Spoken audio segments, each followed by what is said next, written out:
What's up, everybody? Sorry about that. Dom was down here trying to catch me. Apparently, he got called into work, which is kind of surprising. But hey, whatever. If the boy can make some money, why not? So, welcome everybody for joining me tonight. We've got Troy Woodruff, if I could speak, backstage from Balls and Strikes, Pythons, and let me tell you, folks. I'm excited about this because Troy's got a very eye-catching display. He's got some beautiful snakes. We're going to find out a little bit about him, some of the stuff he's working with, the projects, where he's going with them, his thoughts on the current market with shows. We're going to dive into a little bit of everything tonight, guys. I do want to give everybody a little bit of a quick update here. This weekend, folks, on July 6th, is Warf stock, so, or how it has been deemed, however you want to look at it. If you guys want to come to that, let me know. Message me, like through Instagram, Facebook Messenger, or whatever. Message me directly. I will get you the details. It is $10 per person. After we cover some costs of getting the entertainment out here, which is Adam from Proper Royal. So if you guys want to come out and meet Adam, listen to the man play, which I will tell you this much, he's a very talented musician, along with Phil from Finger Snakes. If you guys want to hear those gentlemen play, got to come to Warstock, guys. You got to come. But anyway, the $10 just goes to help pay for some of the fees of getting Adam out here, renting some possible equipment that we might have to rent, like a PA system, I think he told me, and the Jiffy John, all that stuff. And after that, all the remaining proceeds will go to U.S. ARC. I think we're looking at around like 50, 60 people so far. So it's going to be a pretty good turnout, guys. Let's see. The other thing is that some of the baby carpets are starting. They're basically ready to rock and roll for some of them. I will have some at the next show that I do vend, which will be Oaks will be the next one. Hopefully I have some left over for after Oaks for Gettysburg. But I will be shipping out the first baby this week, actually. So super excited to get some of the baby carpets out of here. As much as it hurts my heart to see them go, it's nice to have one less snake to feed, one less tub to clean. There's 27 baby carpets here right now on top of what we have for ball python. So there's a lot of baby carpets, so it'll be nice to dwindle that number down just a little bit. But anyway, you guys don't want to hear me freaking rant, rave, ramble, all that stuff. But before we bring Troy out, hit that like button, guys. Please, greatly appreciate it. Hit that subscribe button. Hit that notification bell so that way you're alerted the next time I drop a video. And this week's video, folks, will be the clutch cutting of carpet clutch number 2, which would be clutch number 3. Yes, clutch number 3, second carpet clutch. That clutch cutting will be actually finally hitting YouTube. The next week, the week after that, I will be dropping the Carpet Care 2.0 video. Just that way, anybody that is getting a new carpet python, they can go to that video, listen to it, watch it. They've got it at their disposal. And if they have any questions beyond that, they can hit me up. They can hit me up anyway, but maybe some people like having that video there. Anyway, let's go ahead, bring Troy out, and then we'll say hi to everybody that's in the chat. What's up, Troy? Hey, how's it going? Going good, dude. Going good. How you doing? Doing pretty well. Just got home from a nice little 5-day road trip with my youngest son. So we shoot. Yeah, we went down to Florida and we watched Dragon 9 SpaceX rocket launch down there at Cape Canaveral. Then we toured Kennedy Space Center. Then cruised up the coast up to Jacksonville, and we toured the USS Orlik, which is like a naval destroyer from back around the Korean War, Vietnam. It's one of the most decorated warships in U.S. history. The story of this thing is amazing. A ship that saw tons and tons of action, never lost a guy in battle. So, I mean, the story of it's amazing. So, but then we toured a couple forts coming up the coast, and then spent a whole day in Savannah yesterday, and then headed back today. So we had a great time. It was a lot of fun. No, I don't mean to play dumb, but where are you based out of? So we're just outside of Columbia, South Carolina. Okay. I was gonna say I didn't think you were as far north as me, but I was drawing a blank onto where I did see that you were from. Oh, that's okay. It's been a Yeah. long week, but no, Yeah. that's cool, dude. Because my dad was a very big war buff, Revolutionary War. So that's something where I know he would have enjoyed, seeing the battleships and checking out Oh, the yeah. forts and stuff on the way up. Oh, yeah. That's really cool to spend that time doing that stuff with your son. I think that's cool. You guys have that in common as well. Oh, yeah. We had a blast. And the funny thing is a couple of the places we went weren't even on the list to do. And I'd never heard of Fort Clinch before. And that was what ended up being one of the coolest forts I've ever been to. And I mean, we've been to, you know, Fort Sumter and out in the middle of Charleston Bay where the Civil War began, and Fort Moultrie. We've been up to Maryland. I mean, we've toured some forts, and this place was phenomenal. And the guy at the Orlick, at the USS Orlick, was the one that kind of told us about that. So, it's kind of cool how some of our plans kind of detoured and whatnot as we were going along. So we kind of, it was kind of fluid. And actually, we didn't even know about the SpaceX launch until we got to the hotel. And the lady there was like, "Oh, are you here to watch the launch tomorrow?" And we're just like, "Oh," because we were just there to tour the Kennedy Space Center. And so that was just perfect timing. Yeah, perfect timing. So we got to see the SpaceX launch. And it was all just super, super fun. And yeah, my son's he's big time into history. He's getting ready to be a senior in high school. So yeah, he loved it. We had an absolute blast. We did like the old Savannah tours around Savannah. Then late last night we did a ghost tour thing around Savannah. So okay. Oh yeah, it was a great time. That would have been neat. Yeah. So see, that's cool because I can relate because my son's he's becoming a senior this year as well. So okay, that's cool, dude. That's cool. So I can really relate to that. Oh yeah. Let's go through say hi to some of the people in the chat. Yeah. Benjamin from New Zealand. What's up, dude? Thanks for tuning in. First on the list tonight. Wow, good Kiwis in the house. Okay. We got Holly from Texoma Exotics. What's up, Holly?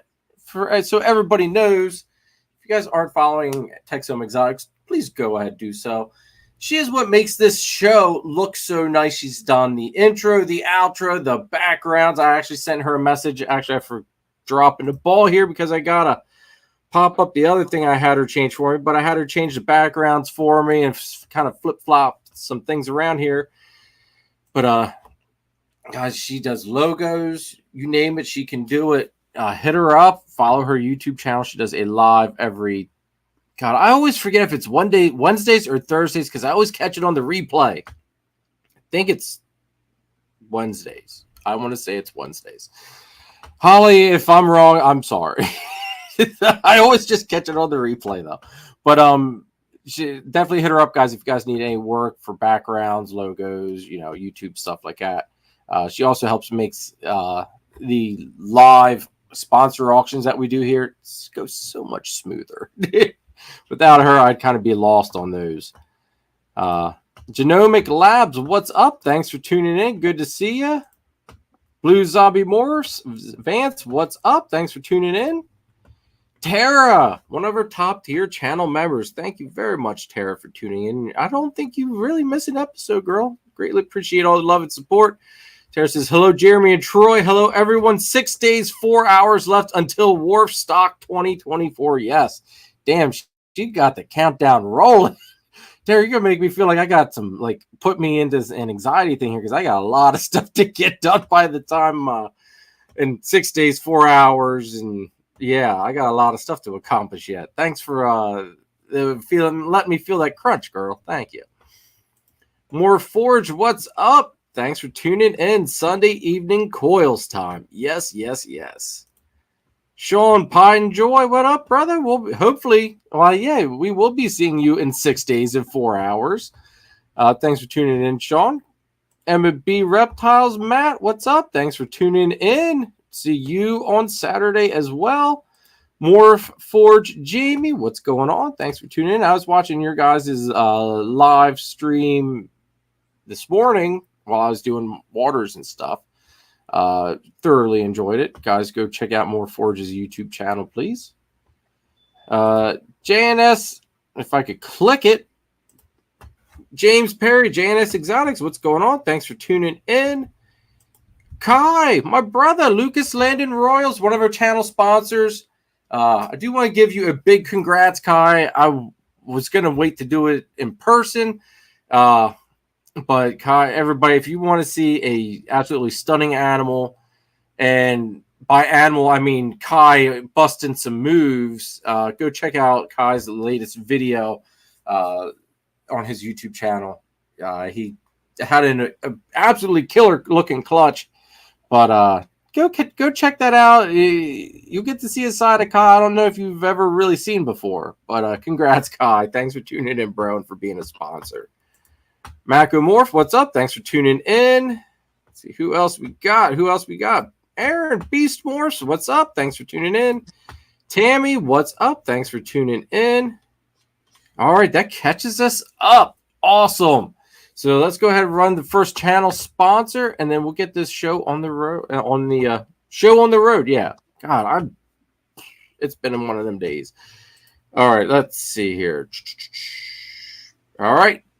Here's the first channel sponsor, guys. Gettysburg Reptile Expo, LLC is located at the All-Star Event Complex in Gettysburg, Pennsylvania. It's a 45,000 square foot venue with 125 plus vendors and top quality breeders, along with 270 plus tables. If you're looking for a python, boa, colubrid, gecko, lizard, or amphibian, you've come to the right place. Doesn't matter if you're a breeder looking for that missing piece to your project or a pet owner looking for your next scaly friend, Gettysburg Reptile Expo LLC has you covered. Need an incubator or rack system? They have you covered with sea serpents set up there to meet all your needs. The next show dates are July 20th and November 9th of 2024, March 29th of 2025. Show times are from 9 a.m. to 4 p.m. Make sure to check them out on their website, Instagram, and Facebook. Mark your calendars because this is one show you don't want to miss. So I'll see you at Gettysburg Reptile Expo LLC. All right, Ara, what's up? Thanks for tuning in. So, Troy, give us a little bit of a rundown about yourself. What made you decide to breed ball pythons and snakes in general, dude? I'm curious. Well, the backstory basically is I had never even considered a reptile or snakes as pets, and then my ex-wife had a ball python at her house. I went to drop my oldest son off over at her house, and this is in the middle of winter in Kentucky. So I mean, it is literally 20 degrees outside. Her house is kind of drafty, not the most warm environment, and she had this snake in a probably 12 by 12 by maybe 20 aquarium with sand in the bottom. And when I walked over and I looked in there, I thought the snake was dead. Like, she wasn't laying on her back, but I just, at the time, I didn't know anything about him. And I inquired about the snake, and she had no idea what kind of snake it was. Somebody from her church had given it to her, and I guess it was just sitting like, God, she didn't know what to do with it. So she asked me actually to take it, and I didn't really want to, but I just knew if I didn't, that snake was going to die. Yeah. So took it home, turned on YouTube to learn what I could, ran across Brian Barczyk, and just saw what all was out there, what was possible. And I mean, I just went deep dive on videos, and then learning about morphs and 8 years later, 9 years later, here we are. That's basically it. I just got it. How long have you been breeding them then? Okay, so I would say first clutch was 6.5 years ago, 7 years ago, and then then when I moved to Kentucky, I sold off almost everything in the collection. I moved to South Carolina 4.5 years ago. I brought, I think, 12 or 13 of my favorite females and 3 males to South Carolina 4.5 years ago. And so I just basically started over after talking to Bob Vu. You know, because in the beginning, I mean, I did what everybody does. You know, I was morph drunk, just like, oh, that's beautiful. So I got that. Oh, that's really pretty. I got that. No plan, no rhyme, no reason. I think at one point I probably had 20 males and 5 females, you know, that kind of thing. There was no plan, no nothing. I was doing everything wrong. You know, anything you can do wrong, I was doing wrong. So again, I sold everything off, started over, and just tried to kind of be more selective, not buy a snake unless it was for a specific project. You know, and then later, like even in the last 2 to 3 years, now it's to a point where I won't buy a snake if there's a gene in it I have to breed out of it, or I gotta hope I miss that gene on a pairing. If I have to do that, I'm just not going to buy the animal. I'll just keep looking for the right one. So there's things like that. But last year was our biggest clutch production. We did 44 clutches last year. We did right at probably 30 2 years ago, and then 18 the year before that. So basically, you were all but doubling every year then. Pretty close. Yes, actually, yeah. Yep, pretty much. And we're definitely not going to double up this year. I sold, after doing 44 and dealing with all the snakes and rodents by myself, it was getting to be, you know, right on that edge where I'm just like, I don't know if I really want to go too much more than that, because I'm very particular about husbandry and I didn't want that to start slipping. So if I feel like it's starting to slip, I'm not, you know, looking to expand and just keep going. There was just no way. Plus I have limited amount of space in my building right now. So I'm getting a whole lot more picky. So we sold off, I'm going to say about 28 breeder females last year and probably 12 males from last season. And we're still going to end up probably in that 40 to 50 range by the end of the season. So you've really, I mean, even with cutting down that heavy, you're still hitting those high numbers, man. Yes. Yeah. Now, did you cut those females just, they were, how do I want to put it? Were they obsolete by this point, or was it more of dropping a project type of deal, or what was the reasoning behind getting rid of? Yeah, so basically they had just running out of space. So a lot of them, I don't want to say were pet level stuff, but they either had genes in them that I didn't need, or I just really wanted that particular animal for a certain pairing, and holdbacks are now growing up, so I need the space. So, you know, just moved out a lot of snakes that they served their purpose. So it was time to let somebody else, you know.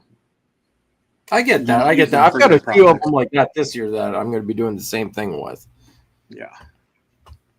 And then, you know, there was still a couple of them in there that we sold that.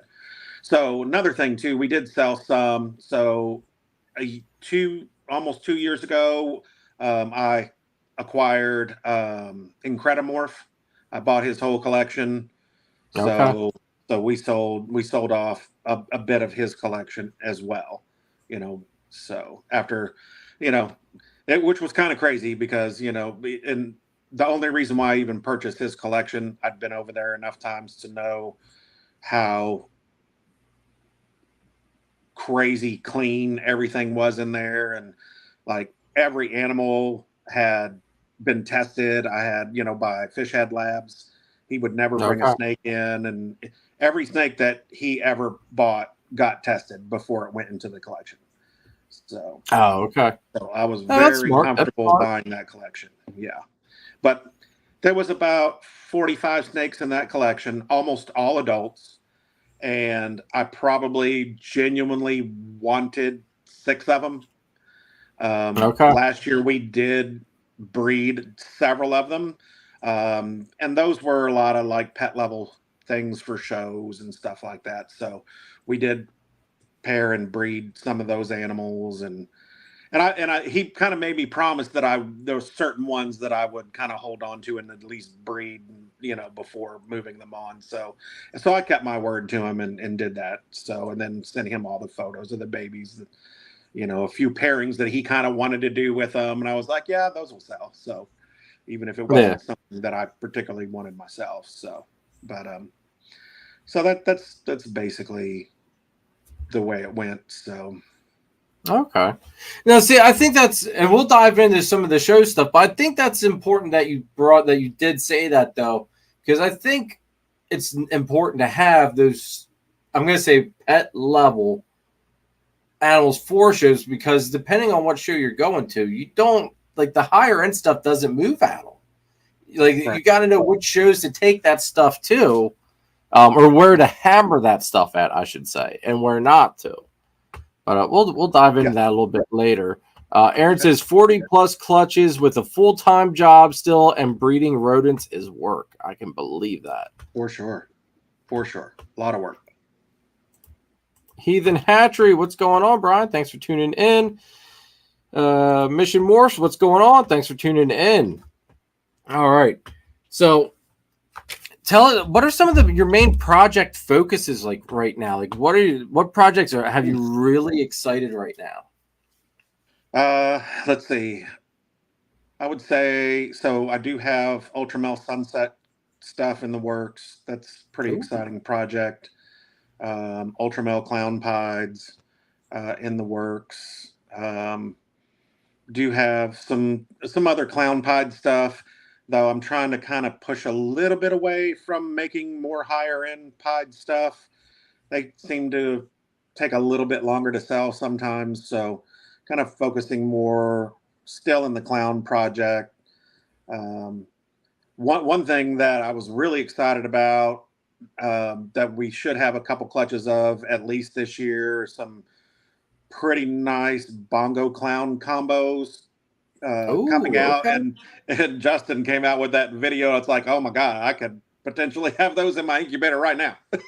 So, it was kind of like a project I was really wanting to work, because nobody was really working bongo clown stuff. So, and a few years ago, a buddy of mine had a really crazy cool bongo clown, and I was like, I want to see where I can take that. But he went a dark route, and I love bright, colorful, more than a lot of the dark. Don't get me wrong, I still like the dark stuff, but I definitely prefer the brighter oranges and yellows and a lot of contrast, high contrast, colorful. So yeah, I was really trying to kind of sneak in some crazy bongo clown combos, and and then Justin beat me to it. So, I guess that's kind of what he does anyway most of the time. So it is, but you know what, though, the fact that you've got those in the incubator cooking right now, though. Yeah. For everybody that watched that video and wants to get on that hype train, whatever you decide to let go, they're going to come to you now. Kind of funny you should say that, because with 2023s, we hatched out quite a few. Like, I had 3 orange dream red stripe bongo het clowns that sat in the rack here for sale for, I don't know, 6-7 months. They made it through so many different shows. Justin posted that video, and they were the first 3 snakes off the table at Charlotte last weekend. So see that, man. See, that's the thing, that just goes to show how much influence one person can have. And, absolutely. I mean, I don't mean to knock Justin. I think it's crazy how much influence he has on how just one video he puts out there completely changes the whole market. Animals start flying off the shelf. It's nuts. Yeah. It's absolutely freaking nuts. Yeah, we've been pretty lucky. It's actually happened a couple of times where he posts a video just as we're hatching those kind of things out, or just as they're coming ready.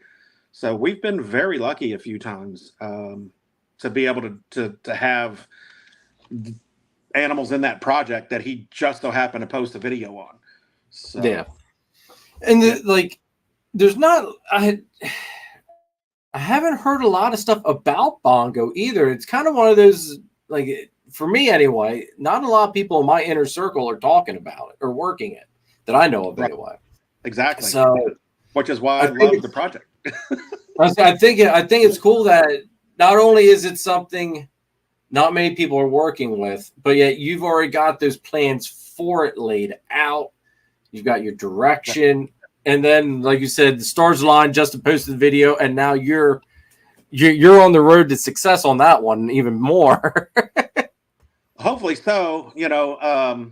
With it being a visual to a het, so there's a good chance the visuals aren't going anywhere. So, well, that's I might have hit it at the right time, but it just that is true. That is true. Yeah. Yeah, that's true. Yeah, you might.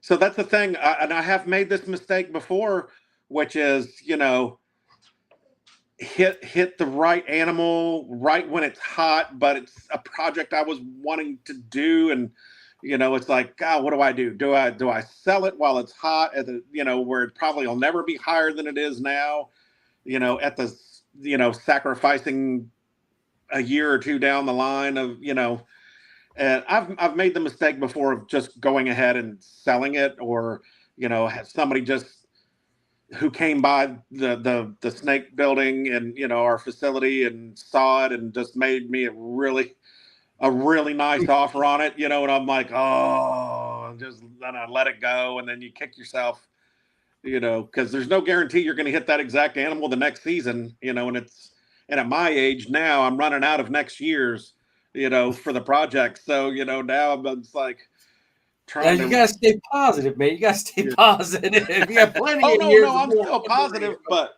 yeah, I can't just keep, no, I'll just make another one next year. Nah.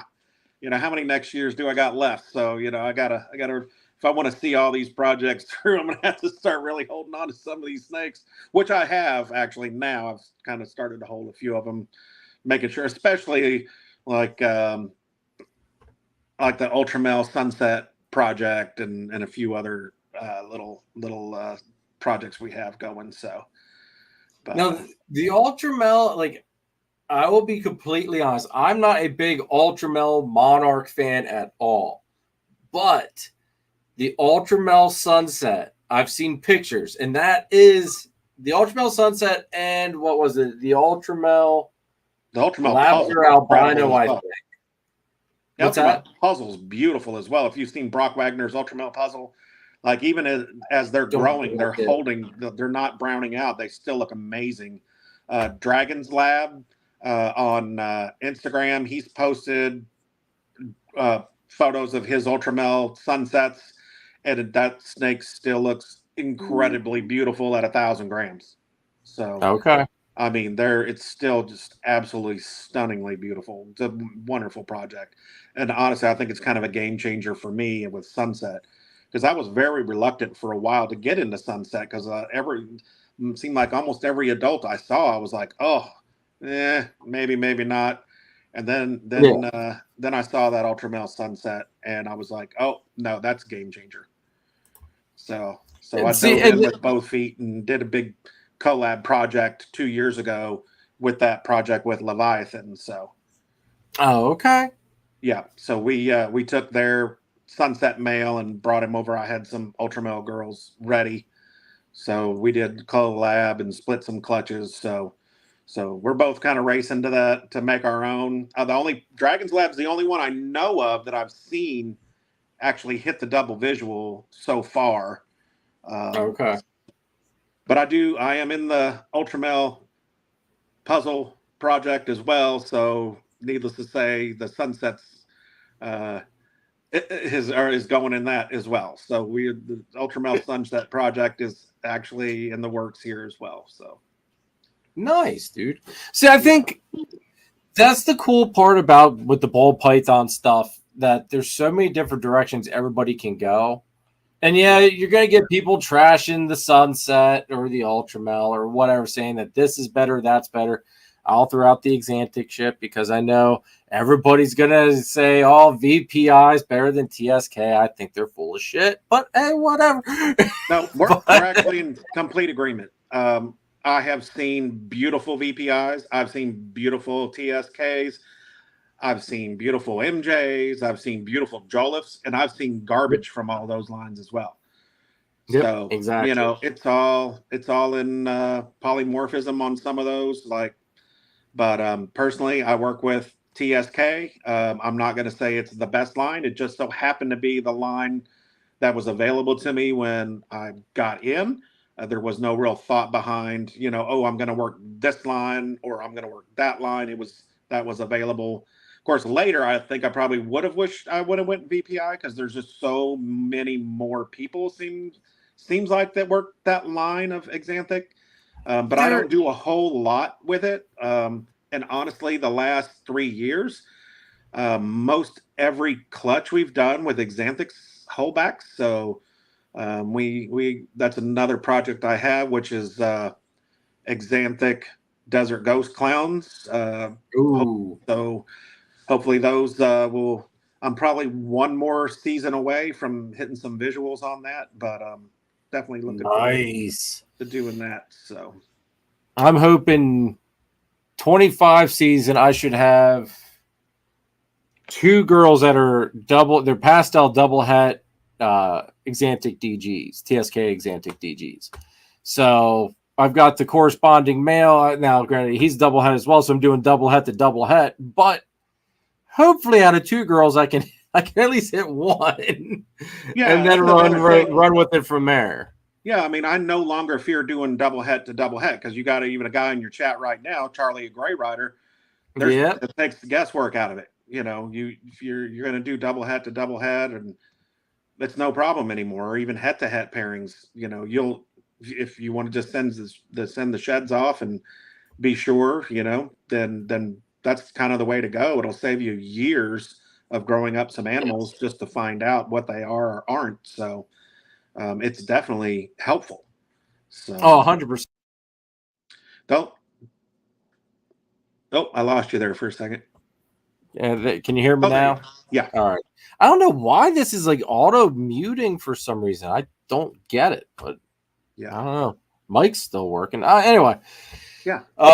While we got Charlie's comment up there, one, what's up, Charlie? Thanks for tuning in, bro. Second of all, if you guys notice up top right there, wait, I can never remember how to point. Anyway, you guys get the gist.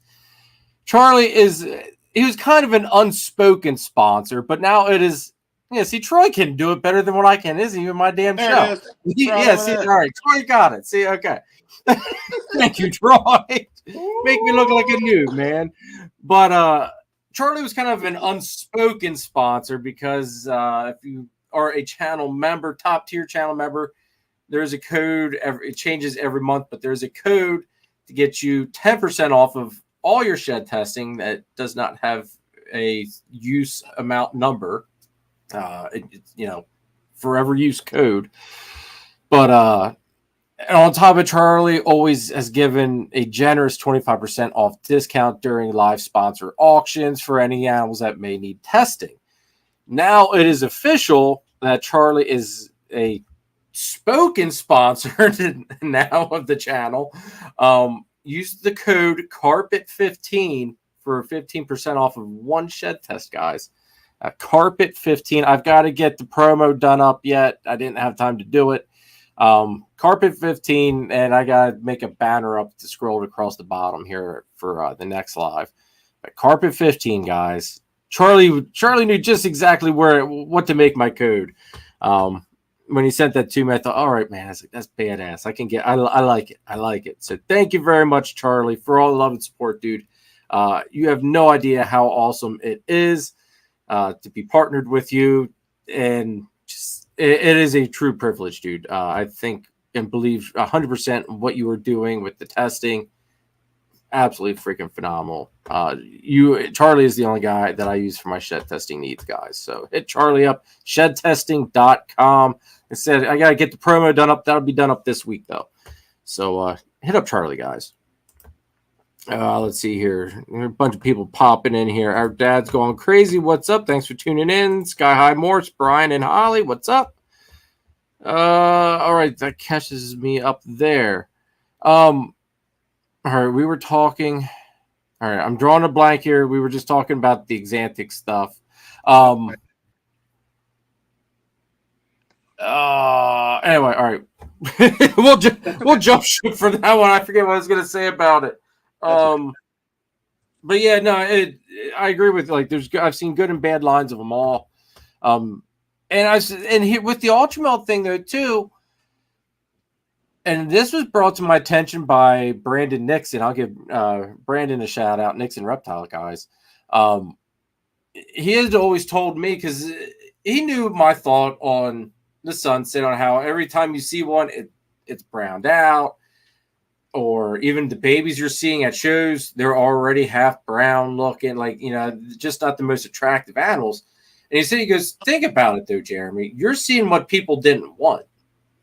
He's like, you're not seeing what they held back in the racks, because obviously they're always going to keep the better looking animals in the racks. So for all that's worth, anybody that's hesitant on the Ultramel stuff, keep that in mind, that what you're seeing out on display isn't exactly the same quality as what the people got in the rack sitting there making more babies. Well, here's the thing. If you really want to get a good idea of what's possible, like for instance, Ultramel. If you want a good idea of how stunningly beautiful some Ultramels can be, like when I was at the Dallas, we vended Dallas NARBC this last time, and I walked over to Portuguese Pythons table, and let me tell you, they had a few Ultramels that were so incredibly stunning. I mean, even I was like, wow, I might need to change a couple of genes that I'm putting in or wasn't planning on putting in my Ultramel project, because yeah, they had a few of them on the table that were absolutely jaw-dropping gorgeous. So looking around tables, like even when I've gone to Tinley or Arlington, now Dallas, and like we have Daytona coming up, I always, especially at the big shows like that, try to walk around and just see what's what. And honestly, like WHS and Brock Wagner's tables, I always like going over there, because not only, for like a project that I'm in, which is Sunset, not only do I want to go over there and see what is amazing, I'm also looking for, a few genes. I'm not going to say what they were, but they had some snakes on the table that I was considering making that pairing, and now I saw it and I'm like, woof, well, I'm not doing that, because I didn't like it.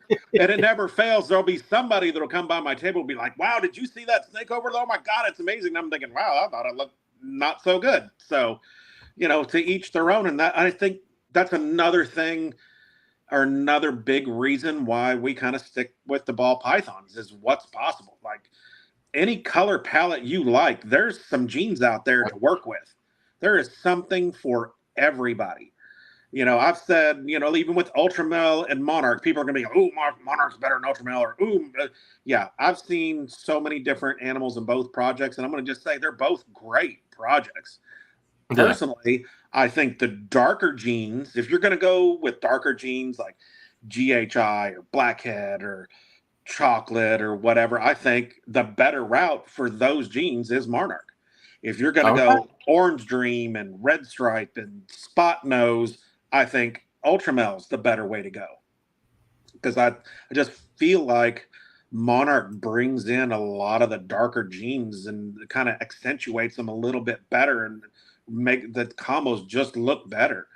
And then the brighter ones, and again, a shout out to Portuguese Pythons, because man, some of the colors and some of the genes, the brighter, colorful genes, like we'll even call it La Pompeii complex, yellow belly, red stripe, spot nose, those genes in Ultramel are phenomenal. So, yeah, so that's my opinion on those. But, we all know what opinions are like. We all have them. So, I just, personal preference. And, yeah, I think they're both beautiful. I work a lot more with the brighter, more colorful genes in my collection. Not that I don't have dark, but I do.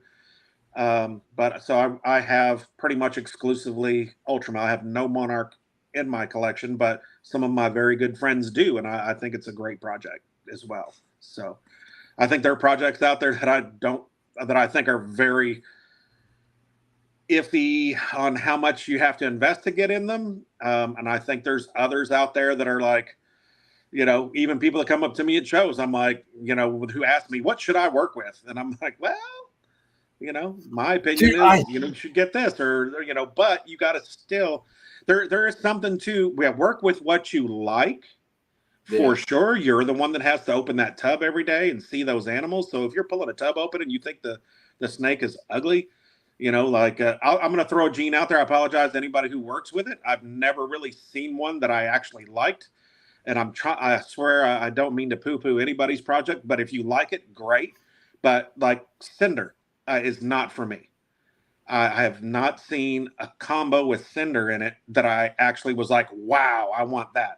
But yet a guy like Ozzy works with it heavily and loves it, So, it's just it's another one of those genes. If you're doing darker projects, okay, maybe that might be a good accentuating gene for a darker project. But I've not seen one that really appealed to me.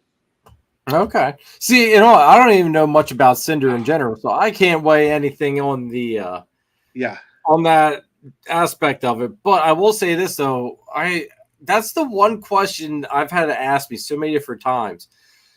They're like, well, what project should I buy or get into, or like they want to put you on that spot. And it like my answer, like I kind of look at them and I just kind of like grit my teeth on it. It's like I try as nicely as I can to tell them, it's like, I can't tell you what to get into. It's like like you said, I explained to them, you've got to, when you open up that tub, you've got to like what's in that tub. You've got to like what you're producing, because you might sit on those animals, depending on how well you get your name out there, what you're making, all that stuff, how your salesmanship is. You might be sitting on those animals for a little bit of time. And if you're not even remotely excited to open that tub up and work with those animals, it's like you picked the wrong project, or you picked the wrong thing to be into in general. I agree. And it hurts me. Like, it hurts me to tell them that, because I know they're just looking for a little bit of guidance. And it's like, I could just tell you what I like and why I work with it. And if any of that stuff jives with you or resonates within you, then hey, all right, run with, here you go. I'll sell you, stuff to get into that aspect of the project. But if not, then, you try to find, like, I always try to ask, what colors are you looking, what certain colors do you like? What animals catch your eye? And if any of my friends are working with anything remotely like that, I send them over to them then. Because I'm not going to talk them into something that they don't want or need. There's things that there's other projects like Bongo, for instance. We have some stuff coming out that I think is still going to blow some people's minds as well with Bongo clown combos. But another project we're kind of working heavily in, and I've been really kind of picking Garrett DeMeyer's brain, because he's been working with with Calico Clown stuff for a while. And man, some of the Calico Clown combos that are starting to pop up are unbelievable. People have told me, I don't like Calico, this, that, and the other, and I just like, well, look through my Instagram page, and if you still don't like Calico, then let me know. And usually within 20, 30 minutes, if they actually did it, I'm selling that person a Calico.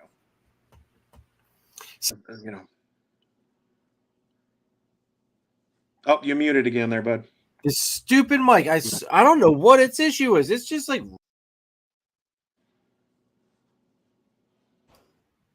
All right. There you go. I'm not going to touch anything else. Technology is not my friend.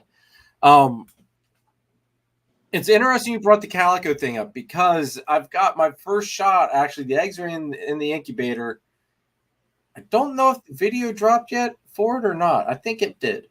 But I bred, and it's a little bit of a controversial clutch just because of the pairing. but it was a Batman paired to a vanilla Calabi. Okay. That clown. Because I wanted to go for, like you just said, the calico clown stuff.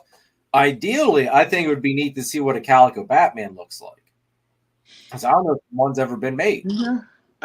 Not that I'm It'd be an aware of. I interesting can't looking say snake. that I've seen it. I can't say that I've seen it. That is not Calico and Batman is not the route I'm going with ours. But there's definitely several other combos we're working on at the moment, and if they even turn out halfway as good as I really kind of expect them to, we should have some beautiful babies pretty soon. So nice. But I know, I did produce a bongo calico combo, and I actually it turned out so mind-blowingly good. It surprised even me. Like, it was so good. And I took it to Dallas, and it didn't make it 10 minutes after we set up on Friday, and nobody got to see it at the show because someone just made an offer I couldn't refuse on, and they walked out with it Friday morning when we were setting up at Dallas. And so I was like, wow, they just told me, it's like, man, I didn't ask enough for that snake. So it was phenomenal. It's such a beautiful snake. But yeah, I think that some of even the bongo calico clown combos are going to be really, really groundbreaking as far as those projects goes. So, like, people are talking like single recessive stuff's dead and this, that, and the other. I totally disagree. There's still so many genes and combos that haven't been done. Just keep working your projects. You'll make some mind-blowing stuff. I mean, don't get me wrong. We work with a lot of, we try to have such a variety, but that, of course, we're going to get into show talk there, but we try to have such a variety of genes, but at the same time, it has to be stuff I like. Like, I'm just, I just can't work a project that I'm not excited about. If I'm not excited to walk out to that building and put in that work, then I'm doing it all wrong. Like, you still, I can't let husbandry slip because I just don't care about that snake because I don't like it or whatever. It's just never going to happen. So when I find myself waning on how much I love a project, the project's going to be sold and replaced with something else. So, but when people do, again, asking advice on what they should or shouldn't get, usually my first thing, other than what do you like, is don't chase the fads. But by the time you get there, that fad's going to be over. So, just work with what you like, work projects, think outside the box if you can. Because people are like, oh, everything's been done. No, it hasn't. No, it hasn't. Nope. There are so many things that have not been done. So I think I'm glad you said that, though, because I think that here's my take on it. Everybody's chasing coattails of a few select people. They see what one person throws out, and then they're like, oh, well, that's the next big thing, so everybody chases to go make that. While everybody is chasing to go make that, and they're making all the same byproduct, and then they're having a hard time moving all that byproduct. Yep. There's all these other combos and projects over on this side of the field that aren't getting touched, worked on, or they're just completely ignored. And I think that's where you get into some people saying the market's dead, this and that, because they're all making the same stuff everybody else is making. I can tell you. You've got the other group that's saying, hey, the market's good. I don't know what you're talking about. And that's because they're not making the same stuff that everybody else over here is making. I'm going to tell you, the market for us is great. Like, everybody talking about, oh, the market's dead, the market's dead. No, I haven't seen it. We had the best year we ever had last year. Best sales. Nice. We hit records at several shows. We sold 44 snakes at one in a weekend at one show in Columbia, South Carolina. I mean, we took right at 90 snakes and we went home. I mean, half our displays were empty. So don't tell me the market's dead. But now, I will say, 30 of those 44 were pet level snakes between $100 and $400 to maybe $500. And then the other ones were actually substantially higher than that.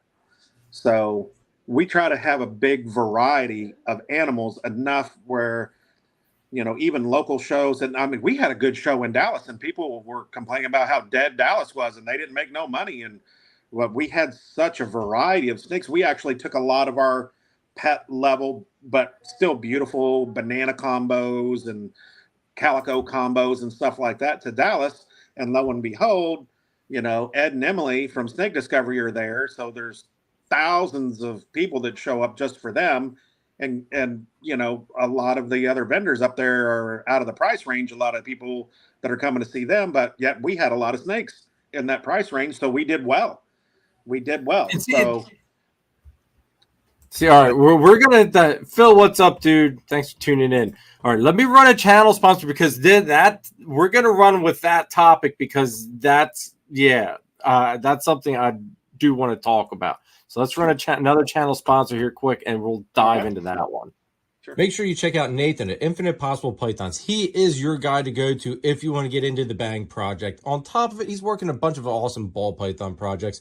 Kahua geckos, Leachianus geckos, crested geckos, some scaleless corn snakes, and he is your one-stop shop for all your branding needs. So check him out. Make sure you check out Chris at S Reptilia. If you're looking for a ball python, boa, colubrid, blood python, he is the guy to go to. He's also a rat breeder on the eastern side of PA, and he is Pennsylvania's distributor of Cocoa to Go and the Chipper, which is by far the best cocoa substrate on the market today. So make sure you go ahead and check him out.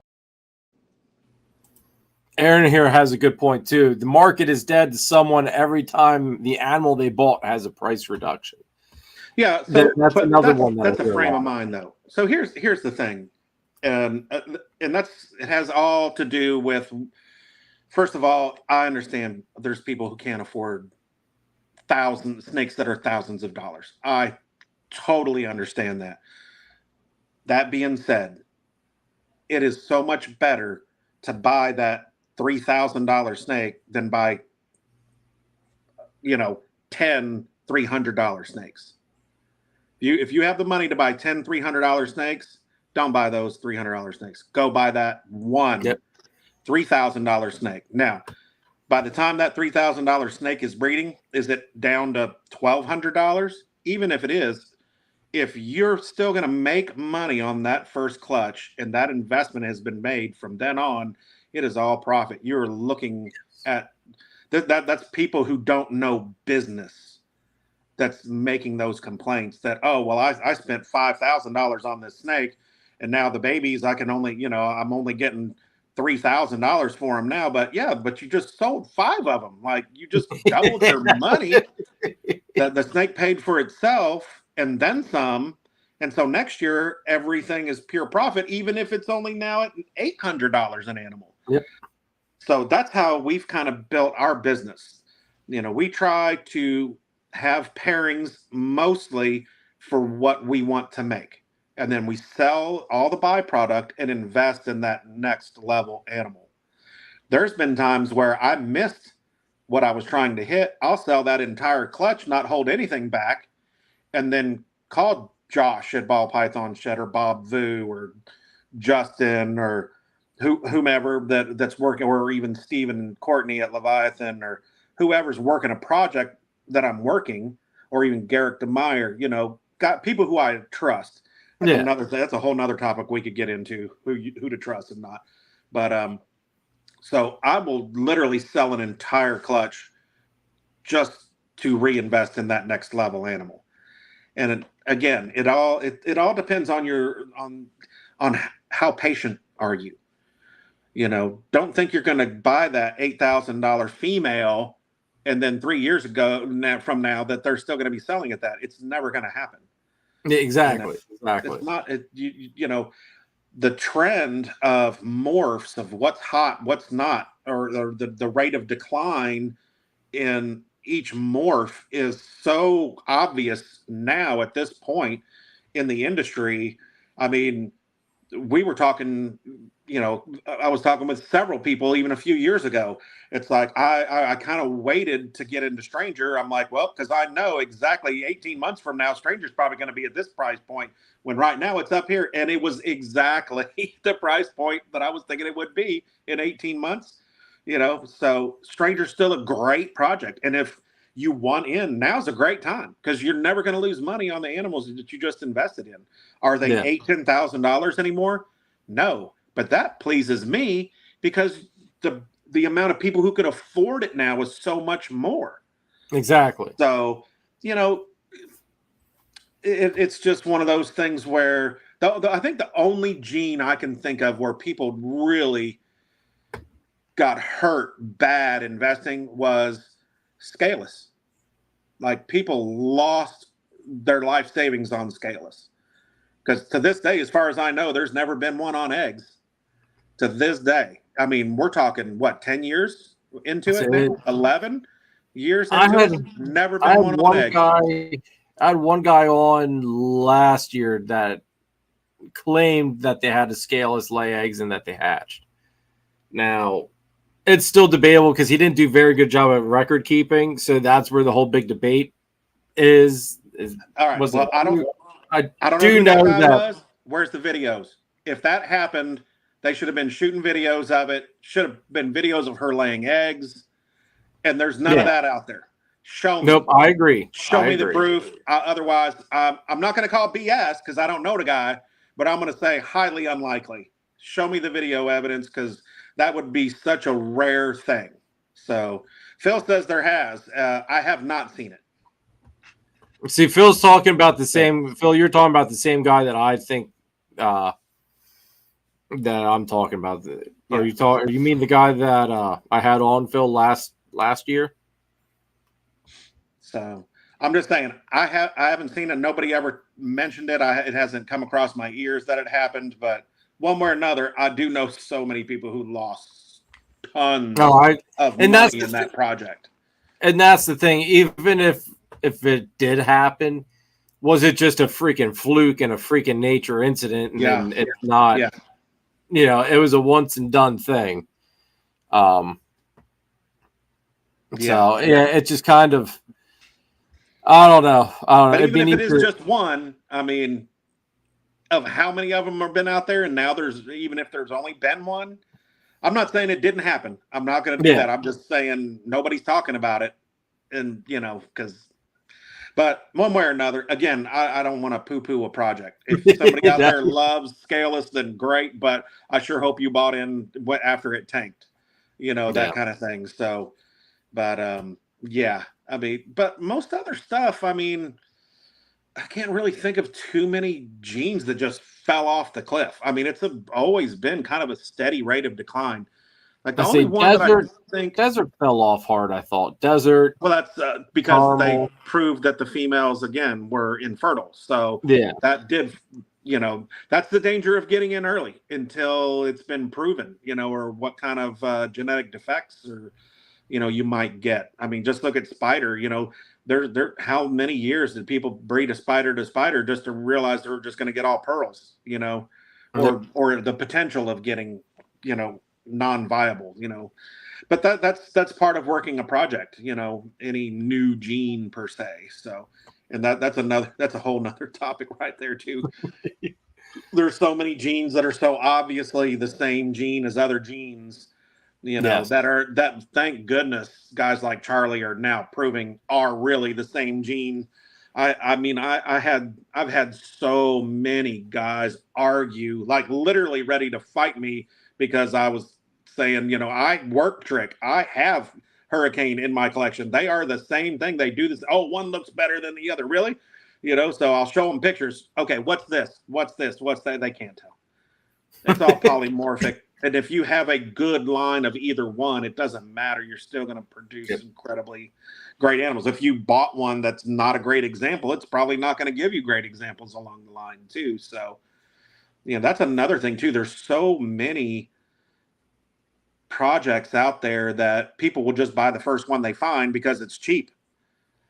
I would literally, when the last several projects that I've bought into, Like when I bought into Stranger, I probably looked at no less than 50 different examples of Stranger and Stranger combos before I bought one from Josh at the Ball Python Shed, because the one that I bought for him was by far the best example that I had ever seen. And I'm like, that's the one I want. And did I pay a little bit more for it? Yeah. But is it going to be worth it in the end? If that's passing along that high of quality? Absolutely it is. I'll pay a little more for a snake. And and that's another thing too. Not always is the most expensive one the best one. I've found a couple jeans and a couple snakes at tables that I was like, wow, that's the best one I ever seen. And it was less money, so, but it's all relative. Just, being very picky with the jeans you're working with and then finding that best example you can that's out there. But a best tip that I could give anybody, if you want to eventually have good success in this business and invest in the right jeans, get on somebody's Patreon like Bob or, Bob's Ball Shed, or get on Justin's Patreon, get on Billy's Patreon, go visit their facilities. Don't bother looking at whatever they have for sale. Go to their whole back racks, pull those tubs open, see what they're working on. What are they holding back? Because that's how you start getting ahead, because that's what I did. When I first had access to go to Bob's house, I didn't care what was in his for sale racks. I wanted to know exactly what he was working for the future, so I could at least get somewhere on that level where I'm not getting left behind. Go to those facilities if you have the opportunity as a Patreon member or whatever, or if you're going to buy something from them. Ask them if you can go tour their facility if you have the ability to go do that. Yeah. See what they're holding back, because those are the animals that you're going to want down the line. That's where you want to invest at. And I think that's the big important aspect of the breeding thing, though, is not looking at here and now, but having that vision and ability to look out 5-10 years. I think that's where a lot of us have to put our mindset is like, and I always tell people, say, and I get some crazy looks sometimes. I've already got my 25 pairings kind of half laid out already, and I've got 26 already half laid out too. And that's all, okay, if I hit this, then this is what's going to happen with this.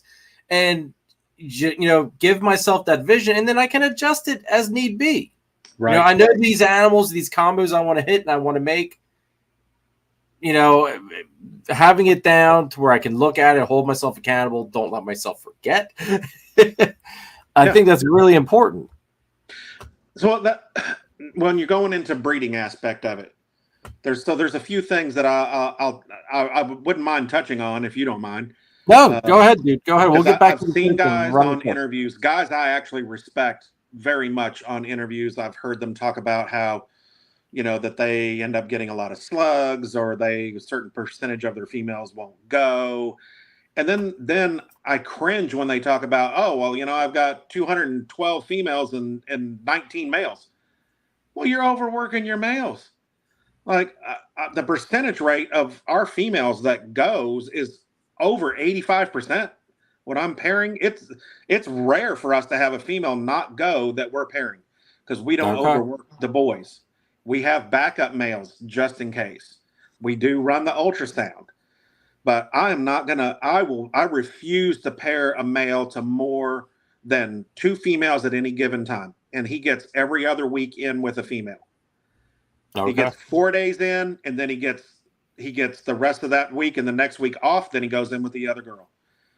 Make sure they have the ability to sustain that much, throughout the season. You only, especially young males, I have definitely seen now where young males, I don't care if they're locking or not, most young males are good for maybe 7-8 locks in a season. So if you don't time those right, or you keep pairing them to a different girl and a different girl and a different girl and a different girl, some of those girls aren't even going to go, or you're going to get a lot of slugs. backup males are so important, and don't overwork your boys. And that's kind of hard to say for some people because they just invested a ton of money into this one high dollar male, and they're going to get their money out of him. You know what? Are you? Like, I see, if you kill him, you didn't get any money out of him then. Right. And then if your clutches are slugging out, how much is that actually costing you? Instead of just, now I'm not saying I'm not going to pair him to like 4 or 6 girls in a season. I will do that. Now, 4 to 6 girls in a season, absolutely. But at one time, no more than 2 at one time. While he's breeding those 2, he's not getting a different girl until that girl has reached, that certain follicle size, and then he can move on to, he'll still have 2 girls at any given time to breed. So, but yeah, not at one time. So I see Aaron talking about 4 or 5 or 5 to 6. Yeah. See, I know different girl. Yeah. See, I don't work my males that hard. I know my Batman boy. I had him going to 1, 2. I think I had him going to 4 different. I'd have to look at my breeding plan, but I think it was like 4 girls for the startup of this season, and after like I use the ultrasound. Once I saw him hit that 12 mil, I would throw him in with them. Right. Then once he saw them all, he'd get a break until they hit. I think I did like 20, 25 mil. Throw him in again, and then I try to get my last lock a little bit after 30 mil. Right. So I was only trying to put him in with each one 3 times. But there again, I didn't want to overwork him either. Yeah, another thing too that one of those girls did reabsorb. Right. So that's another thing that it happens, but it's rare, is the reabsorption, and I think that's from. I feel like some of the females lose interest. Like if you're not putting in that male often enough, or maybe he starts losing interest. I think the follicle growth will stop. They'll reabsorb. They'll just lose interest because he's not in there. He's not there.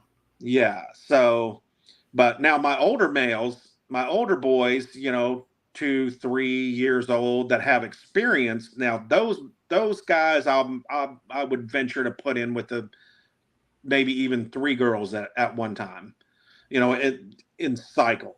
So maybe even once a week for them, because they'll let me know when they're getting tired. Yeah. But I always, like, at the beginning of the year, I want to say beginning of the year, but with female, because it's still we breed all year long. But generally March through July for us has just been almost nothing. Like maybe 1 or 2 clutches in there, and then all of a sudden we're just overloaded like we're getting ready to be. We've only hatched 4 clutches in 2024. I've only got 6 in the incubator right now, but by the end of July, this incubator and the overflow incubator right there will be full. We have 20, probably almost close to 30 females that are all going to lay in 6 to 8 weeks. So, and we'll still be up around that 40 to 50 range, probably around 45, 44 like we were last year. But yeah, we just try to, give the males a little break, make sure they're staying on food and eating. Males go off food. If they're off food more than 3 or 4 weeks, they're done. They're done. They're not going back in until they're back on feed. So, but yeah, I just kind of, and don't get me wrong, I do not claim to be any kind of expert. These are just kind of my own observations. I will never say my way is the way. All I can say is what works for me, what I've kind of noticed in my collection. Everybody's different. I'm not saying, oh, you should do this. I would never say that to anybody, nobody. So, you can take it for what it's worth, but I personally, I just try not to overwork my boys, and it seems to work really well. Usually, I mean, we're well over 85%. And not just that, our slug rate last year was less than 2%. Oh, okay, nice. See, I've done on the slug end, I've done really good this year, especially. Last year, I had a whole clutch, all but 2 were slugs. It was a disaster clutch. This year, I think I've only had. I think the one carpet pairing is the only one that gave me slugs this year. Now, I did pull a clutch here the other day. I've got 2 eggs, got them in the incubator, and I mean, I didn't see any veins or anything in them, but they were calcified. So hey, we'll put them in. They go bad, we'll chuck them then. But maybe I somehow missed something. I don't know. I mean, they didn't look like any of the other eggs that I candled at all. But they definitely weren't slugs. So I don't know. I figured incubate it out, and if they go bad, then even if an egg doesn't look like it's fertilized, if I candle that egg and I see veins and an embryo in it, it's going in the incubator. Because I have hatched out babies from eggs that I was like, oof, I don't know if that's going to make it, but it's a gamble you take. And usually the eggs that look like that maybe not are perfect, I'll probably even put them in a different egg box. Okay. Put them in there, if they go bad and they start molding, I don't have to disturb the rest of the clutch that I know is really good as well. So that's true. That's a good thought. Let's jump back to the show stuff here once. Sure. So what's your kind of balance as to or maybe you don't have, maybe it's just, you just take what you want to take, but do you have a certain balance of the $100 to $400 animals that you take as to the higher end stuff, or you just kind of whatever you got is what you take? So, it's kind of a trick question because it depends on the time of year. Like right now, we're so critically low on inventory. It's ridiculous. Like if I don't want to take any less than 7 displays, which if you've seen my setup, it's a full front. It's beautiful. End to end. It's all displays full. If I can do that, that's what we take. If I have enough animals and even more than that, we try to take a good variety. And it also will depend on the show we're going to, who we know we're going to go sell snakes to. So we don't just want to have pet level stuff at a show, though. Even if we know that's what's going to sell most, it seems like the shows that we do the best at are shows we can sell a lot of pet level stuff to. And then at the end of the show, hopefully everybody else did well too. And the higher end stuff we usually sell to other vendors at the show. That's usually how it works for us. We have kind of been building a customer base to where we do have customers that specifically come to a show. Hey, I saw this on your Instagram or whatever. Is this available? Or they'll even message me if something's available. Am I taking it to the show? Can I see it in person? So we'll make sure that we have a good variety of what's there. But probably the last 3 months, we've taken every available animal that's not in shed to the show. I think I got 2 snakes on Morph Market right now, but and I think we I think I have 2 snakes on Morph Market right now. And I think we have right around maybe 40 available after hatching out 380 something snakes last year. Tell me how dead the market is. So yeah, I mean, we are very critically low on inventory. So anything that's available, I don't care what price range it is, it's going to the show now. So how many shows do you do a year roughly? Too many. I know it seemed like you were almost out. You were always at a show, from just balling with Brian there on his morning show and stuff. He was always giving you a shout out, like you were at this show. It's like, man, it's like Brian does a shit ton of shows. So, all right. So we have a local show in Columbia. It's a Repticon. It's 4 times a year. We do so good at that show. There's no way we're giving up our tables because it's impossible to get in there now. For a new vendor, you're not getting in. Charlotte, we do 4 times a year. It's a great show. We do well. No way we're giving up our tables there. After those 2, then it's kind of up in the air. We do NARBC, we do St. Louis, and we do Dallas for NARBC. Okay. We've been trying to get into Tinley. I've been on a waiting list for Tinley Park for 6 years. So those of you who are trying to get in, it ain't so much, I mean, we're doing other shows too. So I've been begging Brian and Bob to let us in there. hopefully we'll wear them down and be able to get at least a table. But then you get guys like Adam who, already has a table to get into Tinley, or at Tinley, so it's kind of one of those, it is what it is. Sometimes it's better who and how you can get in there. But one way or another, we're still trying to get into Tinley. But then we have Daytona.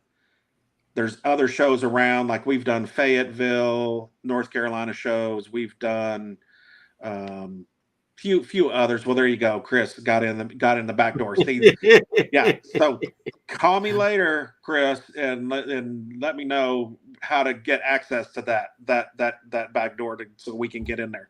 I don't care if I got to take one table to get into that show. We just need to get in. Yeah. So on average, I'm going to say we end up around 16 to 18 shows a year. We do tend to take all of June off and most of July. My wife and I love to travel. We love to go on cruises. So we're almost always on a cruise the week of Thanksgiving, and if we don't go Thanksgiving week, we go the week after Christmas. And then sometime in June or July, we go travel. We love to travel and get out. So, so we definitely, and she's a school teacher too. So, that's when we have the ability to travel, is when school's out. So we do, we do love the travel. So we will manage that schedule. Now we have a brutal schedule coming up in September where we have 5 weekends in a row. Now we didn't intend to do that, but one of the shows we had booked for the end of October, the venue had double booked, so they had to move the Charlotte show, that particular show, back to September. Luckily, it happened to be one of our only open weekend was when it was scheduled for. So, and I wasn't going to back out on Troy and not do the show. So we're definitely going to do the show. Southeast, and the Southeast one is another one we're doing, but the Plant and Reptile show that Troy's putting on, we're doing that one in Charlotte. And then we're doing Bob and Josh's show down there in Atlanta during that run as well. So those shows kind of popped up a little later in the season after we had already kind of planned out a year's worth of shows. So sometimes you kind of got to do what you got to do. But we love vending the shows. There's no better way to meet people. There's no better way to grow your business. Get you a professional logo done. Luckily for me, my wife's an artist and an art teacher, high school teacher. She has done all our logos. She does all our T-shirts. She does art and sells art at shows as well. So, okay. Yeah. So, and she was all about the color theory. If you ever seen our show set up in person, you can thank Margaret for that. I mean, all the blue in the displays. We've seen a lot of copycats now, people doing blue in the displays like we've been doing for many, many years. Other people have gone to, like their logo, whatever the color their logo is, because there's like purple stuff you can put in there to match your logo, or red and black or whatever. And it looks great. And it works great. It looks beautiful. And not only that, but I think when you have color in your displays, it kind of brings the colors out on your animals too, and really makes them pop, instead of having just a plain white or a plain black something in the display. I think that color and it draws your eye to those displays as well. So having a nice professional setup for us has I think benefited us far more. I mean, it was worth every penny of investment to get everything done as professionally as possible. So. See, I'm with you on the color thing. This year, I invested in some of the new ARS displays.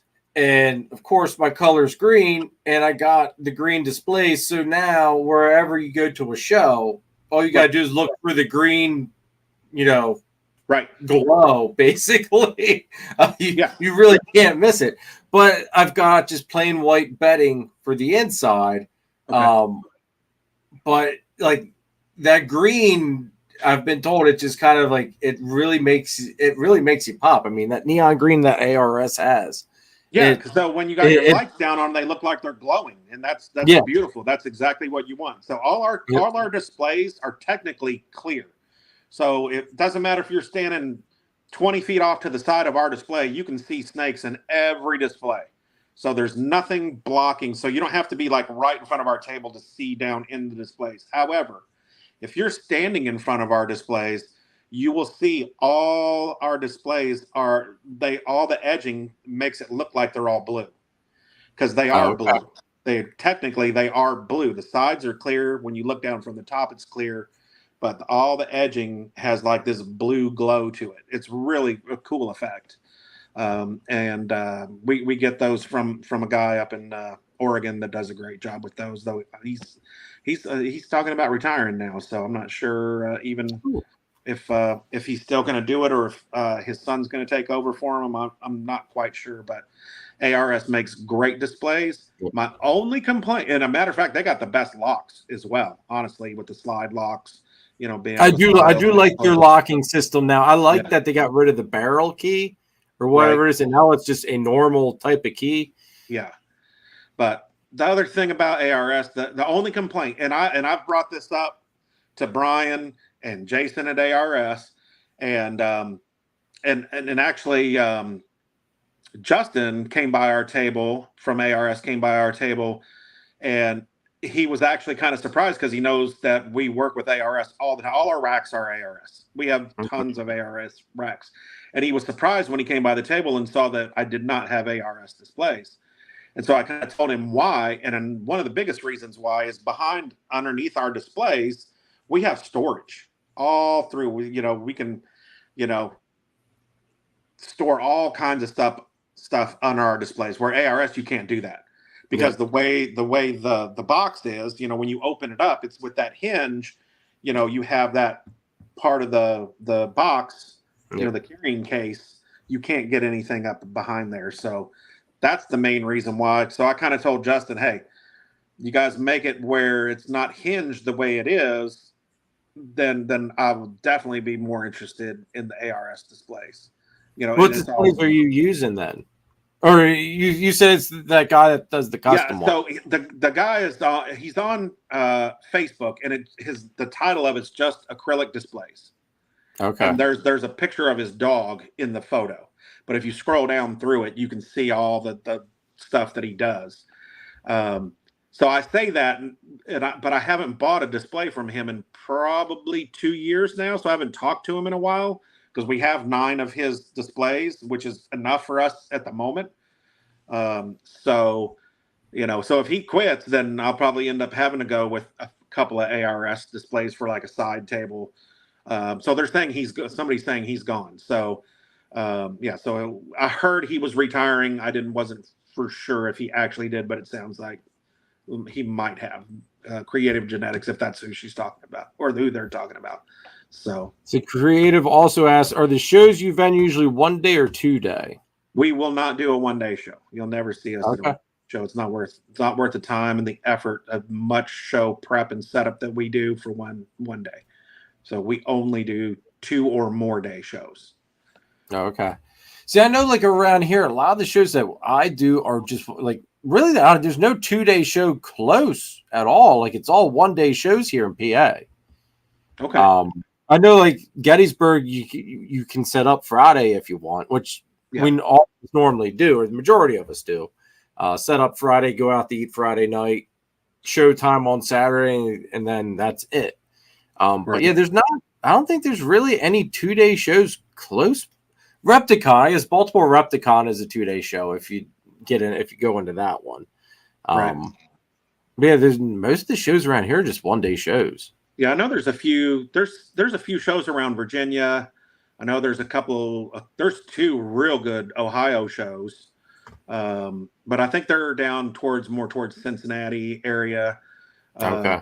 So that would be a trek for you all the way across Ohio, but depending on what you were taking. But yeah, we won't another thing too, like we travel, it was kind of a long drive. It's about a 5.5 hour drive. We drove up to Knoxville and did a show there. It's crazy because that particular show, we could have just packed up after Saturday and went home. We went in there Saturday. We sold 17 snakes. Sunday, 0. Oh, 0. geez. But nobody was there. It was like we spent all day Sunday just talking to the other vendors that were there. We talked to like Jared from Jaw Dropping Morphs, or the Herp and Harbins. We go talk to them, and we all were just kind of hanging out, talking to each other. Shane Kelly came by and hung out with us for a little while Sunday. It was we were able to visit with him because there was nobody there. It was crazy. It was absolutely crazy. And then we realized too that there was a show that same weekend in Chattanooga. It seems like every weekend in Tennessee, there's at least 2 shows every weekend to do. If you really wanted to do like PA. It's crazy. And to me, that's just oversaturation. There's some Georgia shows that are just going away because nobody shows up to those shows anymore. The demand is not there. But there was one time where we were vending a Repticon in Columbia, and literally an hour and a half down the road in Augusta was a Show Me show. So friends of ours went and did the Show Me show when we did the Repticon, and we had almost a $10,000 weekend in Repticon. And he said they don't think 50 people ever came through the door at the Show Me in Augusta, but yet the weekend before was a Repticon in Atlanta. The weekend before that was a Reptilian Nation show in Atlanta. So, by then, anybody who was going to go to a big show, yeah. So Augusta go ahead. There for a while, that's kind of how and it's still like that. It's very show packed here. I know 2 of the shows I love doing, Gettysburg and Oaks. Oaks has twice as many shows throughout the year, but there for a while, Oaks was always going on the same day as Gettysburg, and they're only an hour apart. Right. So, one time Oaks would be packed and Gettysburg would have a steady crowd. And it would kind of flip-flop back and forth. It's just like if the Oaks show just would have had a different day. And not make, because a lot of the vendors that did Oaks do Gettysburg as well. So it's like it puts a stress on the vendors too. Well, where do we want to go? And sometimes depending if certain people don't go to Oaks, then everybody else is, we had a good show, but that's because certain other vendors went over to this other show and they're a bigger, I don't want to say a bigger player, but they were the ones that got a little bit more of the customer base than, But anyway, it's just, I get with what you're saying about the oversaturation of the shows because it's big time. That's the case here. Yeah. And so our biggest problem right now, though, is our season is going so late. Like even having those 5 weekends in a row, I'm just like, wow, like those last couple weekends, we might just be showing up with substrate. We're the regional distributor for the chipper and Cocoa to Go. So, we might just have art, T-shirts, and Cocoa to Go on the table the last couple of shows, so we have more inventory. So I say, hey, I am that's what I use. I use Cocoa to Go. So it's good I didn't know that you were one of the distributors. That's good to know that there's other people out there. Because Chris is the PA distributor for Cocoa to Go and the chipper. So right. Yeah, let me go ahead. That's what we use. We've never had an issue with it. I had a guy come to our table the other day. He was like, over the weekend, I'll never use that stuff. Really? Why? Well, I bought some of it and it dyed my snake's colors. I'm like, well, how much water are you putting in that? Like, well, I've never had that happen ever. So if you're breaking down chipper, how much water are you putting in? He was like, I don't know, like 3 gallons. I was like, oh my God. Like, dude, really? Like, was it floating when you put it in the tub? Like, what are you doing? So it's like, well, no wonder it was turning your snake's colors. Jiminy Christmas. Anyway, what? It's just. I did a test. Oh, you muted again there, buddy. Yeah. All right, there we go. Did a test? Yeah, did a test. And I had, because I used to use Cocoa blocks, and then I started using Cocoa to Go. I put a thing of Cocoa blocks in a water cup, and same thing with Cocoa to Go. Within 24 hours, the Cocoa blocks water was brown as hell, like completely just brown, nasty, disgusting looking. Right. Cocoa Blocks water, though, not even a hint of any color change at all. Still crystal free. So wait, hold on. So you meant Cocoa to Go was no color in it? Yeah, Cocoa to Go had no color. The Cocoa Blocks from Freedom Breeder color. had it turned like brown. Yeah, Brown. I used to do Cocoa Blocks, and I got it from a local guy. Great guy. He's still a vendor for Cocoa Blocks. So if that's what you prefer and you're in South Carolina, give Joel from 7th Level Reptiles a call. He'll be so happy to send you some or sell you some. But for me, when I was in Daytona, I saw Chris down there. I was talking to Chris Davenport about it. He actually gave us some to try. He's like, just try it.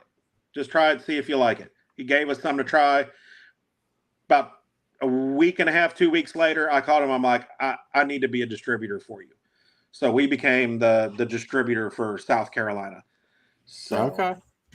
Yeah. So and I mean we sell a lot of it in North Carolina as well. South Carolina, North Carolina is kind of our territory around here. So I love it. We actually use Cocoa to Go in a pinch. I mean, if we're out of Cocoa to Go, I'll use Chipper, no problem. I like the red label. I like the chunkier stuff for my adults and the babies. I do like the black label Chipper for the babies, just in case they do accidentally swallow it. It'd be easier for them to pass without causing a problem. Okay. And I'll quit talking because I think you were getting ready to try to shout out a sponsor here. So yeah, let's run the last two channel sponsors, and then we'll run with the last half hour of the show. All right. Can't find that missing piece of your breeding project? Hit up Triforce Morphs. They've been in the industry for 10 years and counting. They're working heavily with clown pieds, hypoclowns, hypopieds, along with lace, citron, and the Matter Project. Can't let out the fact that they have crested geckos as well. Trust, respect, and integrity. That's the Triforce way. Are you ready to take it to the next level? Then check out DTMG Pythons. Danny is best known for his awesome clown ball python projects. This year's focus is Confusion, Hurricane, and Disco Inferno clowns. He also specializes in high-end crested gecko morphs such as Exantic, Lily White, and Exantic Lily Whites, along with the Deadpool line of gargoyle geckos. Check out his morph market and Instagram, DTMG Pythons. Just buy it. Lucas Landon Royals produces some truly high-caliber snakes. Kai has been breeding ball pythons for 6 seasons and counting. He's working toward multi-recessive combos such as DG Clown, Hypo Clown Pied, Sunset Candy Pied, and DG Exantic Pied. He's working with several other species of snakes, but next year he's going to start breeding Boa Imperators, and he also has a small group of super dwarf retics. So be on the lookout for some super dwarf cow retics. Become a royal at Lucas Landon Royals. If you want to use the best reptile record keeping and tracking software on the market today, scan the QR code or click our partnership link in the description down below for a free 30-day trial of Husbandry Pro. I promise you will not regret it. Use code Warfel60, everybody, for Husbandry Pro. Gets you 60 days free instead of the standard 30 days with the affiliate link. Warfel60. And also, I gave a brief shout out earlier in the show, but use Carpet15 for 15% off of a shed test at Charlie from Gray Rider Reptiles. And that's shedtesting.com, guys. Julia, what's up? Thanks for tuning in. Good to see you. I hope that the clown girl that you got from me is doing well. I do appreciate the updates. And I want to give this guy a shout out. We were talking about him briefly a little bit earlier, but Chris, dude, the babies are going to pip this week, brother. Chris and I have a joint pairing. He was kind enough to let me borrow his DG Hypo male because my chocolate triple het male passed in the beginning of the season for, I don't even know what the hell happened with him. But, so DG Hypo male, Chris left me borrow and paired that to my chocolate triple het female. So we could hit some chocolate DG Hypo pos het clown stuff. We've got, I think 5, 6 eggs, Chris, something like that. I forget what it was. but they are due to hatch on the 3rd, so I'm excited to see what we get out of that clutch. Avelio, what's up, brother? Good to see you. And dude, your boy will be ready for you by Oaks. Super excited for you to get him. Some of the baby carpets are they're starting to move their way onto their new homes. So anyway, let's talk about some projects that you think are a wise investment right now for people to get into, Troy. What are your thoughts? What are some of those projects that right now maybe is the time to jump on them and get on the bandwagon? Wow.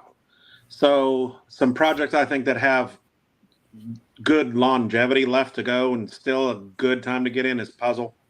I think Puzzle's a great project to still get in. It's been around for a while, but it's so underworked. Some of the new puzzle combos that are coming out are just unbelievable. So I think Puzzle is a really good project to be in. Of course, obviously, I'm a big fan of Sunset. With an asterisk, especially with the Sunset Ultra Bell. Some of the Sunset DG actually looks fantastic right now. You know, the one that Miguel hatched out, that thing looks amazing now. Okay. It was underwhelming when it first came out, but now, I mean, now that it's basically an adult, the last time I've seen photos and videos of that, it looks absolutely unbelievable. So I'm going to say Sunset with an asterisk. I'm going to say any double recessive project with Sunset is a great project. Any double recessive project with Sunset's a great project. Puzzle. Obviously, I'm a fan of Ultramel. But more and more people have been getting into it. So maybe if you're just now getting into it, I don't know if you would think you're getting left behind or not. I'm not sure. I know there's probably some project that I'm forgetting at the moment. There's just so much out there. There is the puzzle stuff, though. See, puzzle intrigues me because I don't know if anybody's really done anything with puzzle and Exantic. And some of the puzzle stuff I've seen, I think Exantic would look like. I shouldn't say Exantic would look nice with it, but I think puzzle would look nice with the Exantic. Just kind of. Puzzle seemed like it's got a little bit of a color enhancement to it on top of it. The pattern definitely. My eyes see it black and white, and I think I like what I see with it. So I have seen an Exantic, VPI Exantic Desert Ghost puzzle in person. I'm not allowed to say who has it because they don't want anybody to know they've got it and that they've hit it. It is phenomenal. Phenomenal. Okay. It's been done, and it is so phenomenal. But I'm definitely, I do work some with TSK. Like I said, I'm definitely more of the color, bright oranges and yellows, and so we definitely work a lot more of the color spectrum edge of it. I think there's some projects out there I still need to see more from. There's I dig the monsoon look, but I've been very hesitant to buy in because I work with I only have one now, but like I'm scared for monsoon like I was scared for bamboo. It's so overwhelming and so overpowering. There's really not much that changes it, and I'm scared that market is just going to crash really hard pretty soon. The more and more that's being done with it, the less and less impressed with it I've been. Yes. That being I'm with said, you on that. But it could just take that one other gene to really set it off and make a big change with it. But that's what killed bamboo, is it's just so overpowering. There's not a whole lot to do with it without be like, it's the bamboo, but it has this in it, or, so I'm worried a little bit about. And I really strongly considered buying into monsoon so many times. It just scares me a little bit. I think it's a beautiful morph. I'm just very hesitant to invest the money in that personally. I'm with you on that. I think here's the thing with monsoon. If you're somebody that wants to have a major pattern disruptor, Monsoon does it by itself. I don't Yeah. know if you can get more disrupted pattern than the Monsoon. Because I think if you go any farther, you just don't have any pattern then. But I think, like you said, Monsoon, it's a very strong gene. Not much can overpower it. I really think the only thing you can do with it is just go with the color, like Exantic, Hypo, throw stuff in there to alter that color. DG would make it look really nice. Just it would crisp up some of that stuff. But I'm with you. I mean, genes I don't. That you can't change the colors and patterns, usually are short-lived. Yes.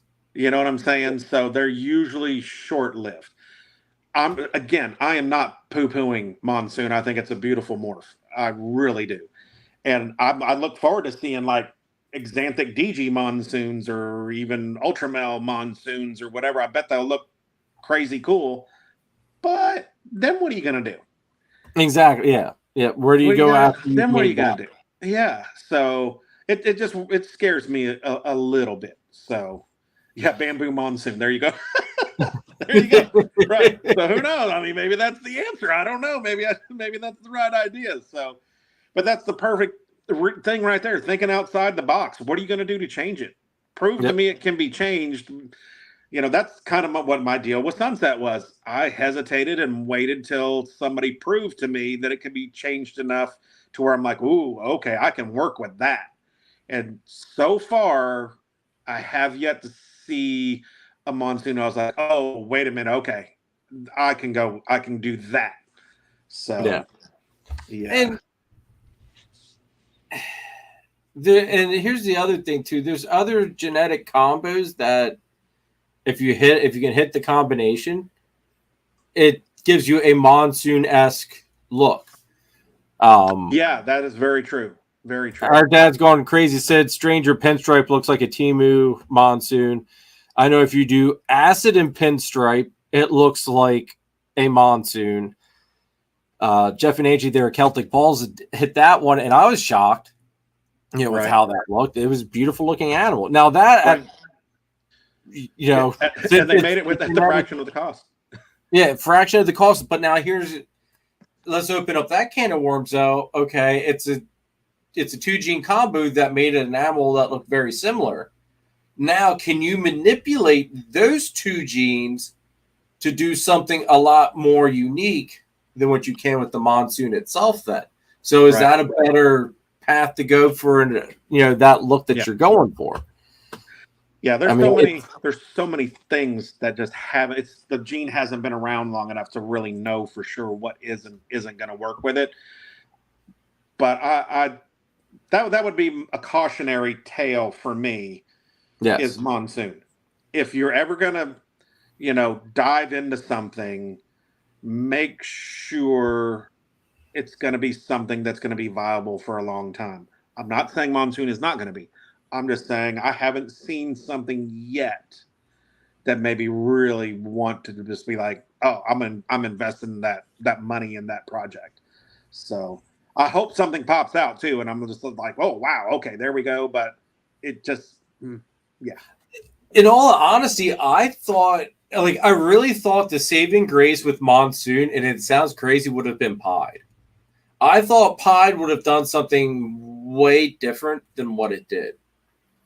Yeah. And what I saw with the Monsoon Pied, I wasn't that impressed with it. I thought it was cool looking, but I was not overwhelmed. Like, wow, it still wasn't the big enough wow factor for me to. Yeah, I was like, it's a nice looking snake. Yeah, it's nice looking. But the one, there was 2 of them. I thought one had just one was all white with a head, and then the other one, I forget, was it Austin that hit the other one? Yeah, Austin hit one. Yeah. See, because I thought Austin hit one and somebody else hit one. Yeah. But I can't remember which one it was, the one that Austin hit. But then there was one that had more pattern to it, but it didn't wow me like I thought it would. Yeah. So yeah, I don't know. I would love, if I had the money to get into Monsoon, I think it would have been a neat thing to get into. But like you said, I feel as though color is the only thing you can do with it. Yeah, once I'm again, it worries me that there's gonna that might be a gene instead of that it's steadily coming down. I'm scared it's gonna fall off a cliff before too long. The more and more that we see combos with it, and the more and more we just see just slightly different shade of color to the animal, and everything else is identical. The more that we keep seeing that over and over and over, it worries me. It worries me for the gene, and it's a beautiful gene too. So shout out to my guy Jake that just showed up here, the Ophidiarium. So sorry. No, you're good, dude. Jake will be here in 6 days. And Tara, how many hours are we down to now? Since Tara had it down to the hour count. But Jake should be here, coming here on Saturday for the barbecue. What's up, Jake? Thanks for tuning in, dude. Always got to shout out the 15 Minutes of Lame family there. So not to promote somebody else's podcast on your podcast there, buddy. I'm sorry. You're good, dude. You're good. What are some other species? Like, I know we had talked backstage. You had other species, and you decided to get rid of them just to focus solely on the ball pythons. Right. If you were able to, or maybe able to isn't even the right way to put it, but if you could add any other species, what other species would you want to add to the mix of your breeding projects? Oh, well, I don't know about breeding projects, but I've wanted a blue insularis for so long. I would love to have one. The wife does not, even though they're not highly venomous and too awful dangerous. They are still venomous, so she does not want me to mess with it. I think blue insularis have been my favorite snake as long as I can ever remember the first time I saw one. Okay.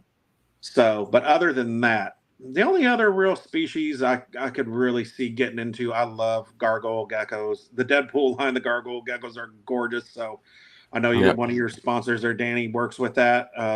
I love those. The darker the red on the sides of those gargoyle geckos, I just think is phenomenal.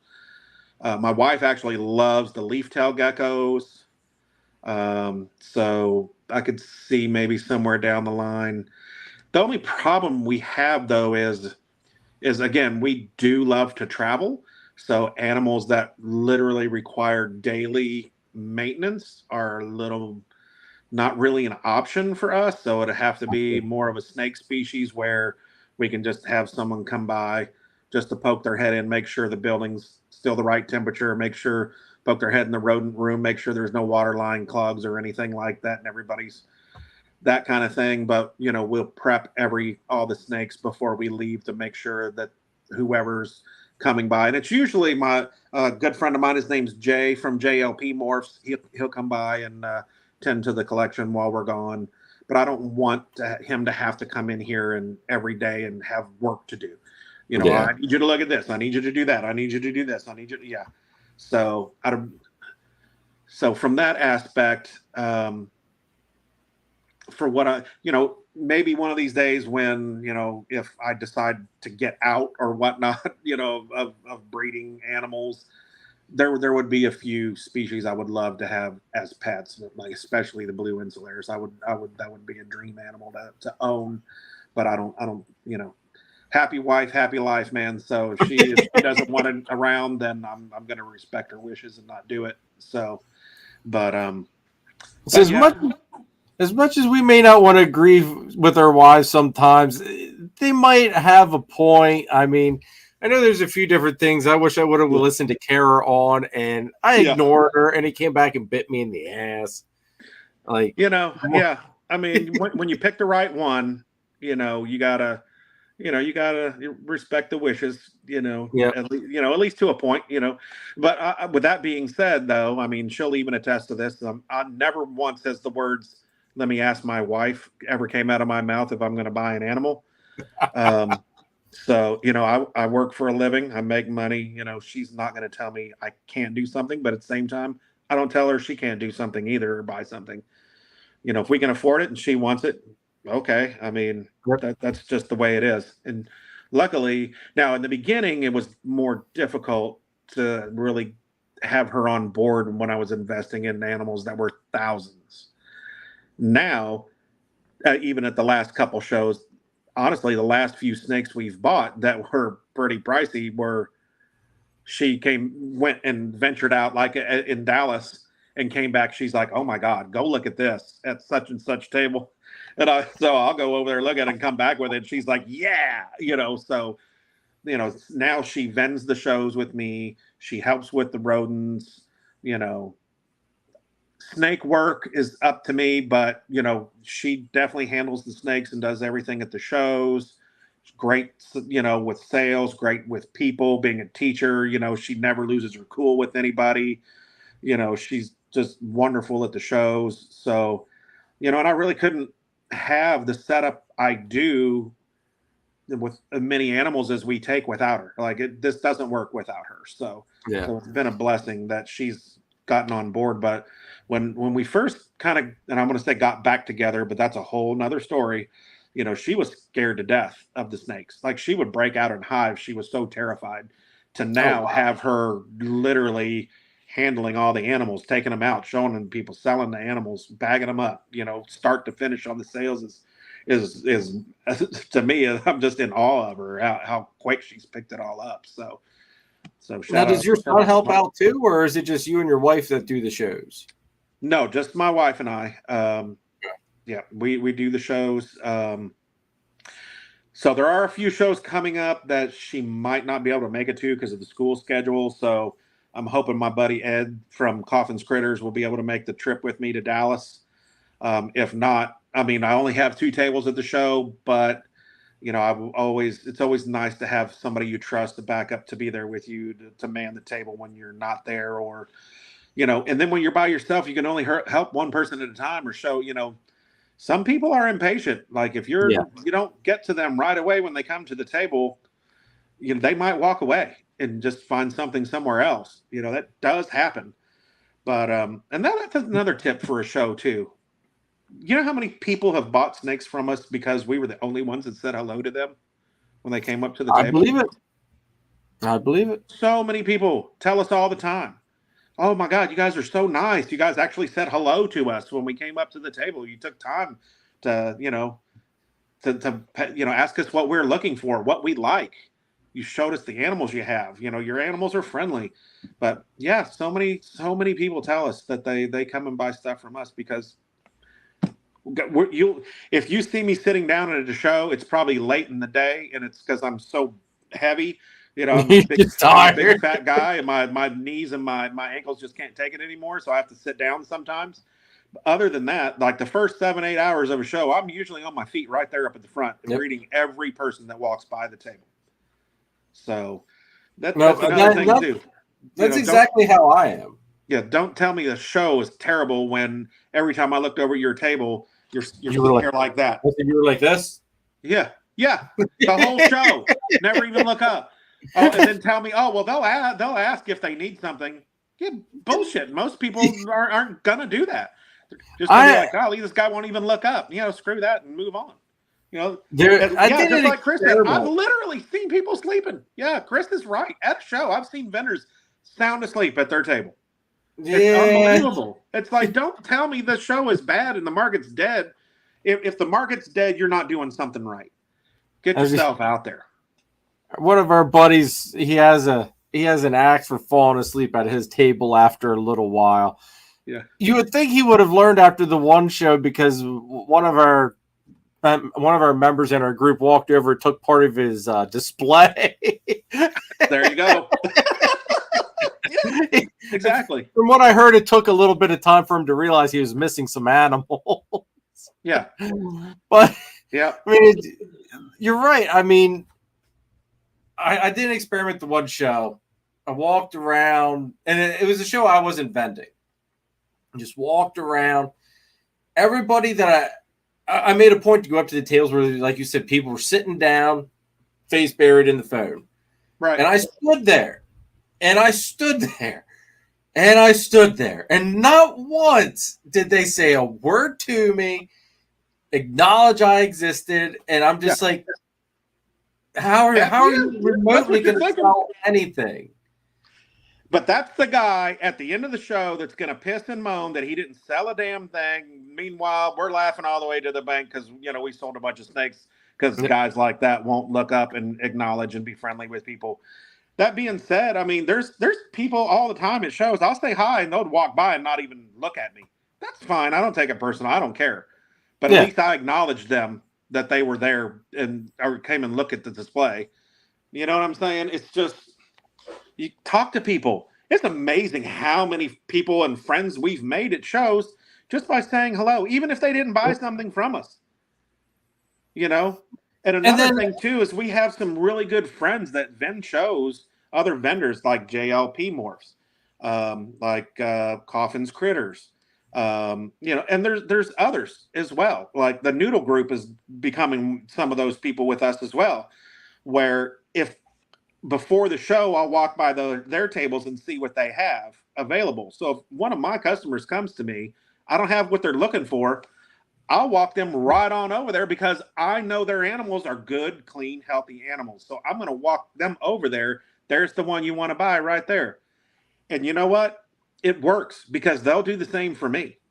They will do the same for me because we all have that trust with each other and we all have good shows and customers love it. They know they will come back specifically buy from one of us. Doesn't have to be me. Doesn't have to be Jay or Ed or it doesn't matter. They know how much we trust each other. So, I mean, it's, believe it or not, if they have a great show, we're probably having a great show. Yep. So, Well, it's funny that you said that, though, because it was the last show I vended. I sold a snake to a couple, and they needed an enclosure, and they needed bedding. Well, I knew my buddy Nathan at Infinite Possible Pythons had some nice little starter PVC enclosure kits. Walked them over there, got them set up with that. And then they needed bedding. Walked them over to Chris from S Reptilia, got them hooked up with some chip. I forget if they got a chipper or Coco to go. But it's like, right? If I know I can help out my friends, I try to do so. You know what I mean? I mean, we're all in this together. If one succeeds, the others can, we can all help each other succeed. We can, to be honest with you, it's the guys that are so ultra competitive at the shows that don't want anything to do with anybody else and they don't have that camaraderie with other breeders. Those are usually the guys that don't make it. Yep. So I agree with you. Look at this guy, Paul. What up, what's Paul? going on, Paul? Good to see you, bro. Yeah. Hopefully you make the Paul, are you still planning on coming down for the barbecue this weekend?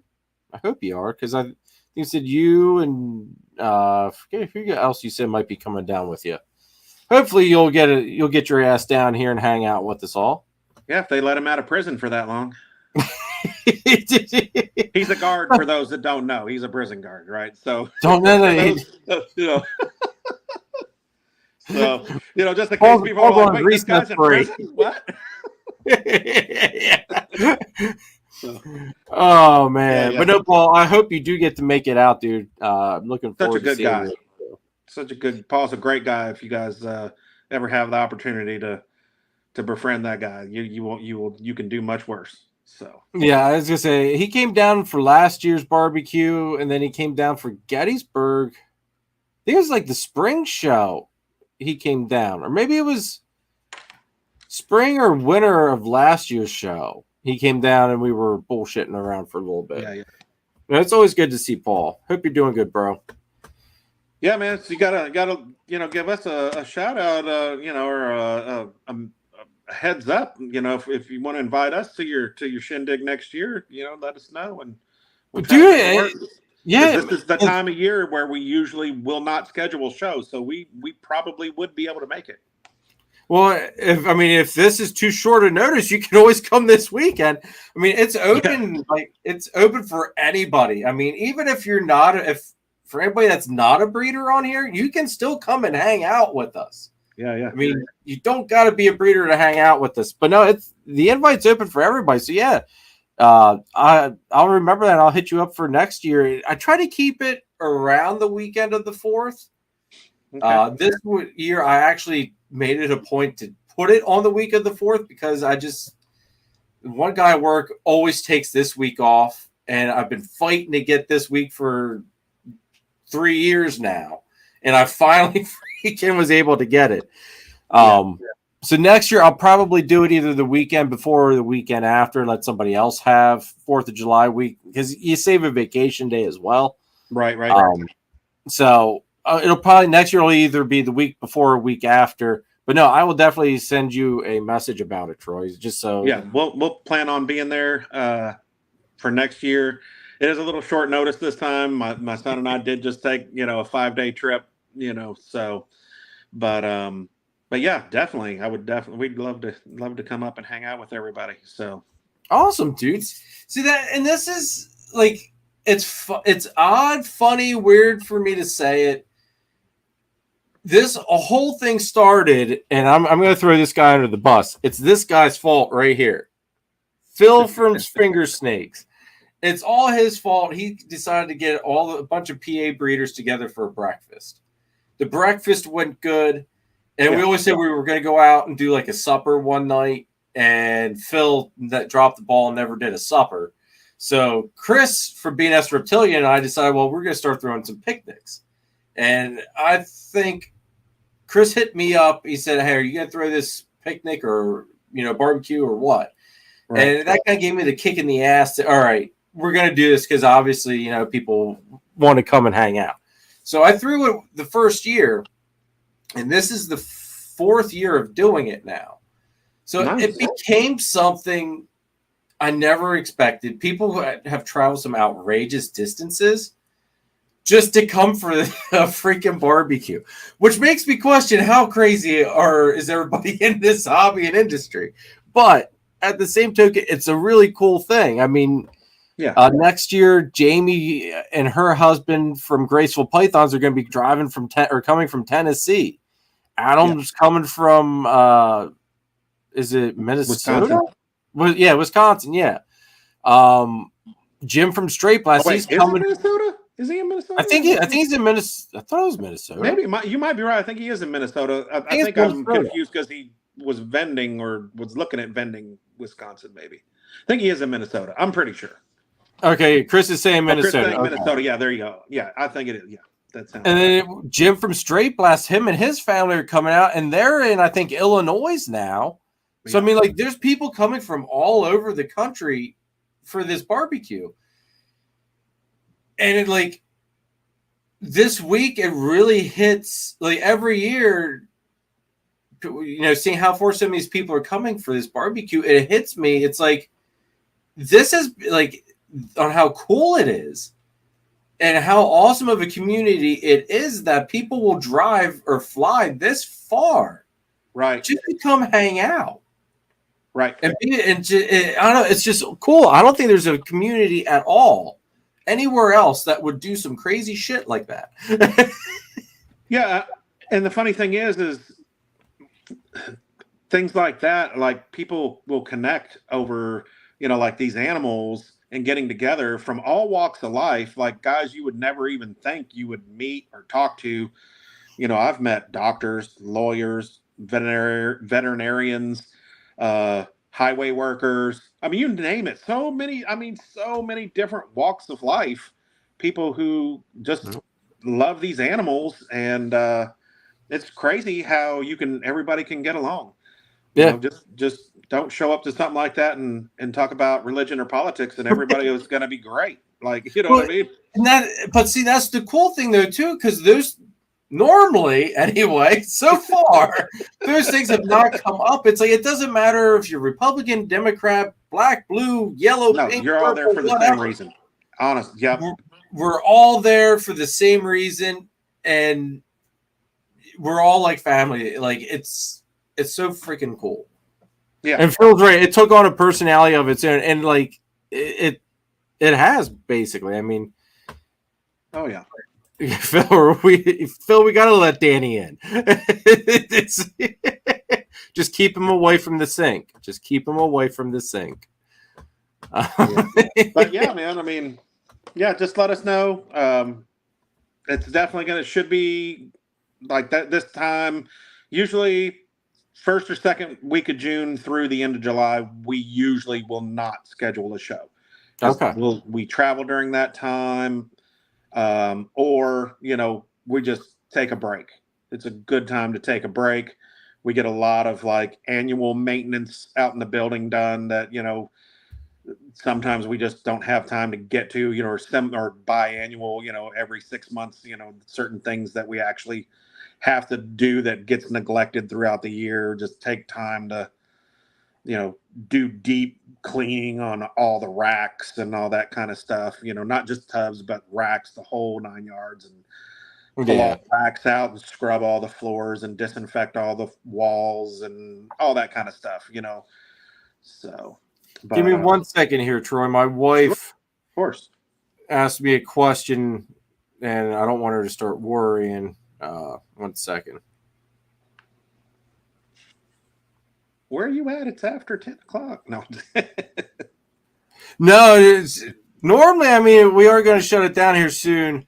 But she was asking because my son took my wife's car to go run a fireworks stand. And then he came home because he got called into his normal job at McDonald's for some odd reason. And she was curious because she's like, I saw lights pull in. And I looked outside and no one's here.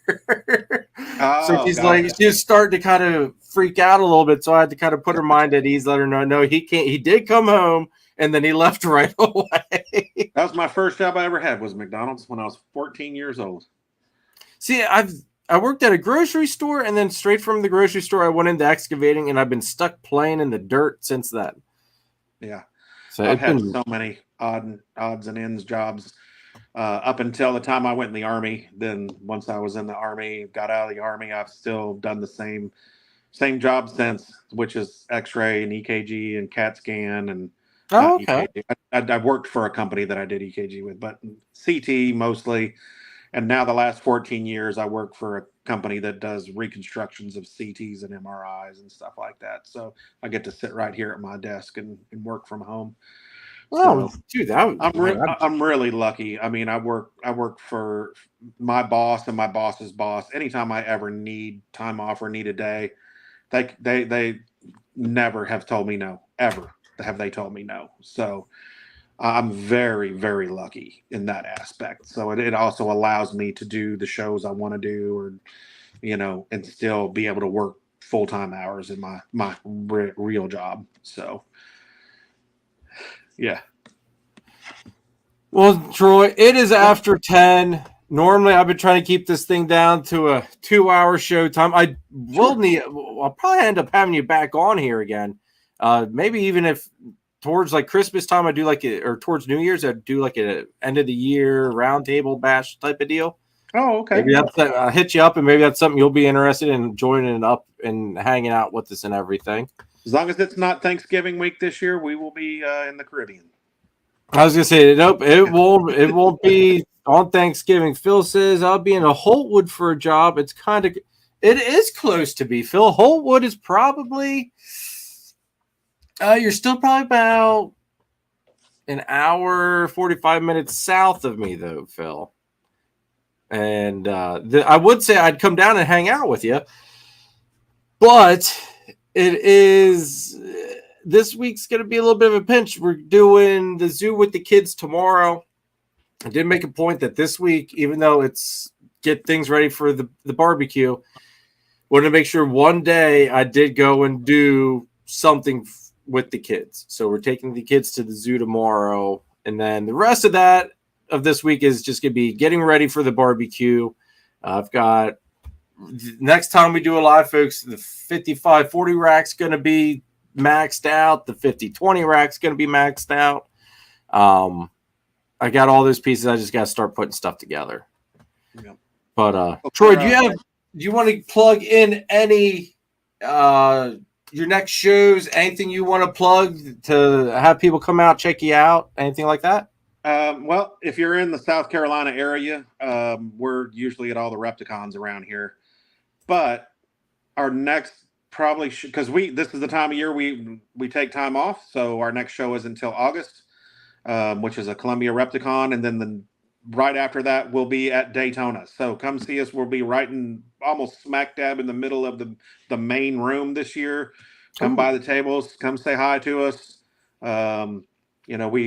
We did our time in the overflow room, so now we finally made it into the main room. We'll almost right in the middle of the room. So nice. So yeah, come by and see us at the Daytona NRBE, and come hang out at the hotel too, across the street. Like we hang out at the bar all the time, and got to hang out some with Adam last year from Proper Royals. Kenny from Royal Genetic Reptiles hung out with us for a while. A lot of great guys hanging out there, and we always have a good time. Go to the auctions, so definitely. There's another thing right there. Join USARC, everybody. If you're not a member of USARC, yes. if you can afford even the $10 a month pledge or whatever, I mean, it's so important. Join USARC, help with the cause, whatever you want to do. We always try to donate stuff to USARC. Oh, here you go, a little piece of trivia. If you ever get a chance to go to Canova, there's only one that I know of. There's only one logo that's actually on one of the walls at Canova, and it's ours, other than theirs. So my wife did a painting. I don't know if any of you are big art buffs or history, but you can look it up. There's a painting called Nighthawks, and it was redone later with like Marilyn Monroe, James Dean, a few other guys. It's a very famous scene. So, and it's like a diner scene. Okay. It's like a diner it's like a street view looking into a diner that has glass around the front. You can see the bar and stuff. And so she did a painting, and she took the 4 people out, and she painted Justin, Ozzy, Bob, Vu, and Miguel. And she painted them into the painting. She did the whole painting, and across the street in neon lights is our logo. So, and we donated for USARC to be auctioned. Justin won the painting, and it hangs at Canova. So our logo is in that painting on their wall at Canova. In neon lights. Cool. Right? So yeah, that's what just reminded me of it, was talking about USARC. So that's cool. Keith, to answer your question, Keith, Harrisburg would be the closest airport to me. Harrisburg Airport's about half hour north. Philly would be about an hour and 20, hour and a half, probably south. I think Adam's flying into Baltimore, I want to say, which is about, there again, an hour and a half south. But Harrisburg Airport. What's that? You up near Philly? I'm much closer to Harrisburg than Philly. Okay. All right. But yeah, I know the area. I'm kind of like, what's that? I know the area quite a bit. Well, obviously. Okay. Yeah, I lived in Baltimore for a while. I worked for a company called Medic Mobile X-Ray and EKG. It was actually headquarters in Harrisburg. So I've been up and around that area quite a bit many years ago. Oh shit! Okay. So I am fairly familiar with that area. Yeah. Well, then, do you know where Mount Joy is? Ooh, not right off the top of my head. Not right off the top. Okay. How about you've got to know where Hershey's at, though, right? Oh yeah. Been to Hershey Park. Okay. Several times. Okay. Hershey Park is probably literally like 30 minutes away from my place. Okay. All right. Cool. So Hershey's very, very close. That'd probably be about a 9-hour drive for us from where we are in South Carolina. We're not far from Charlotte, North Carolina. We're just not too far from there. So we're a little bit, yeah. So we're a little bit more heading towards Myrtle Beach in South Carolina. Okay. Yeah. Okay. So, but anyway, awesome. I definitely appreciate you having me. No, if anybody, if you guys are ever at a show, you see us, please come up and say hello. We always love meeting everybody. You know, we do enjoy meeting everybody, and so hopefully we'll see a bunch of people down there in Daytona. And man, thank you so much for having me on. No problem, Troy. I'm glad you came on, dude. It was great to finally get to talk with you. And yeah, we got 2 hours flew freaking by like crazy, man. We could have won a whole other hour, I think. I apologize for not being in the chat a whole lot. I do watch a lot of the replays. I have to be on my computer and working by 6 a.m. And a lot of times I'm doing work by 5:30, just getting things set up for the day. So like I'm almost never on at night. I'm usually, because I work all day, then I'm out in the snake building doing all the work. So on occasion I'll have something playing if I'm out in the building late. But since I have to get up so early, like 10 o'clock is usually very, very late for me to be up. I try to be in bed by like 9:30. So a lot of later shows I have to catch the next day most of the time. So okay. Yeah. So. Well, dude, I appreciate you being on. Hang on one Absolutely. second. Everybody, thank you very much for tuning in tonight. Greatly appreciate it. Steven, what's up, dude? Thanks for tuning in. You're late, though, dude. You're late. You got to watch the replay. We're closing this show down for the night. But anyway, greatly appreciate all the love and support. Make sure you guys use Charlie from Grey Rider Reptiles ShedTesting.com for all your shed testing needs. Use code CARPET15.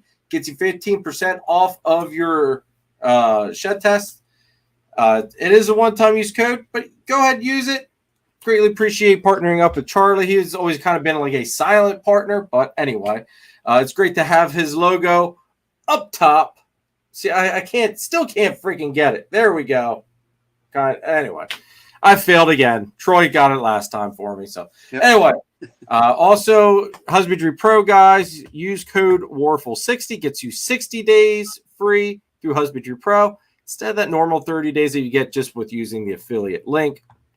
Make sure you guys go ahead and check that out. Use that code. Thank you again for all of the channel sponsors. We do greatly appreciate all your love and support.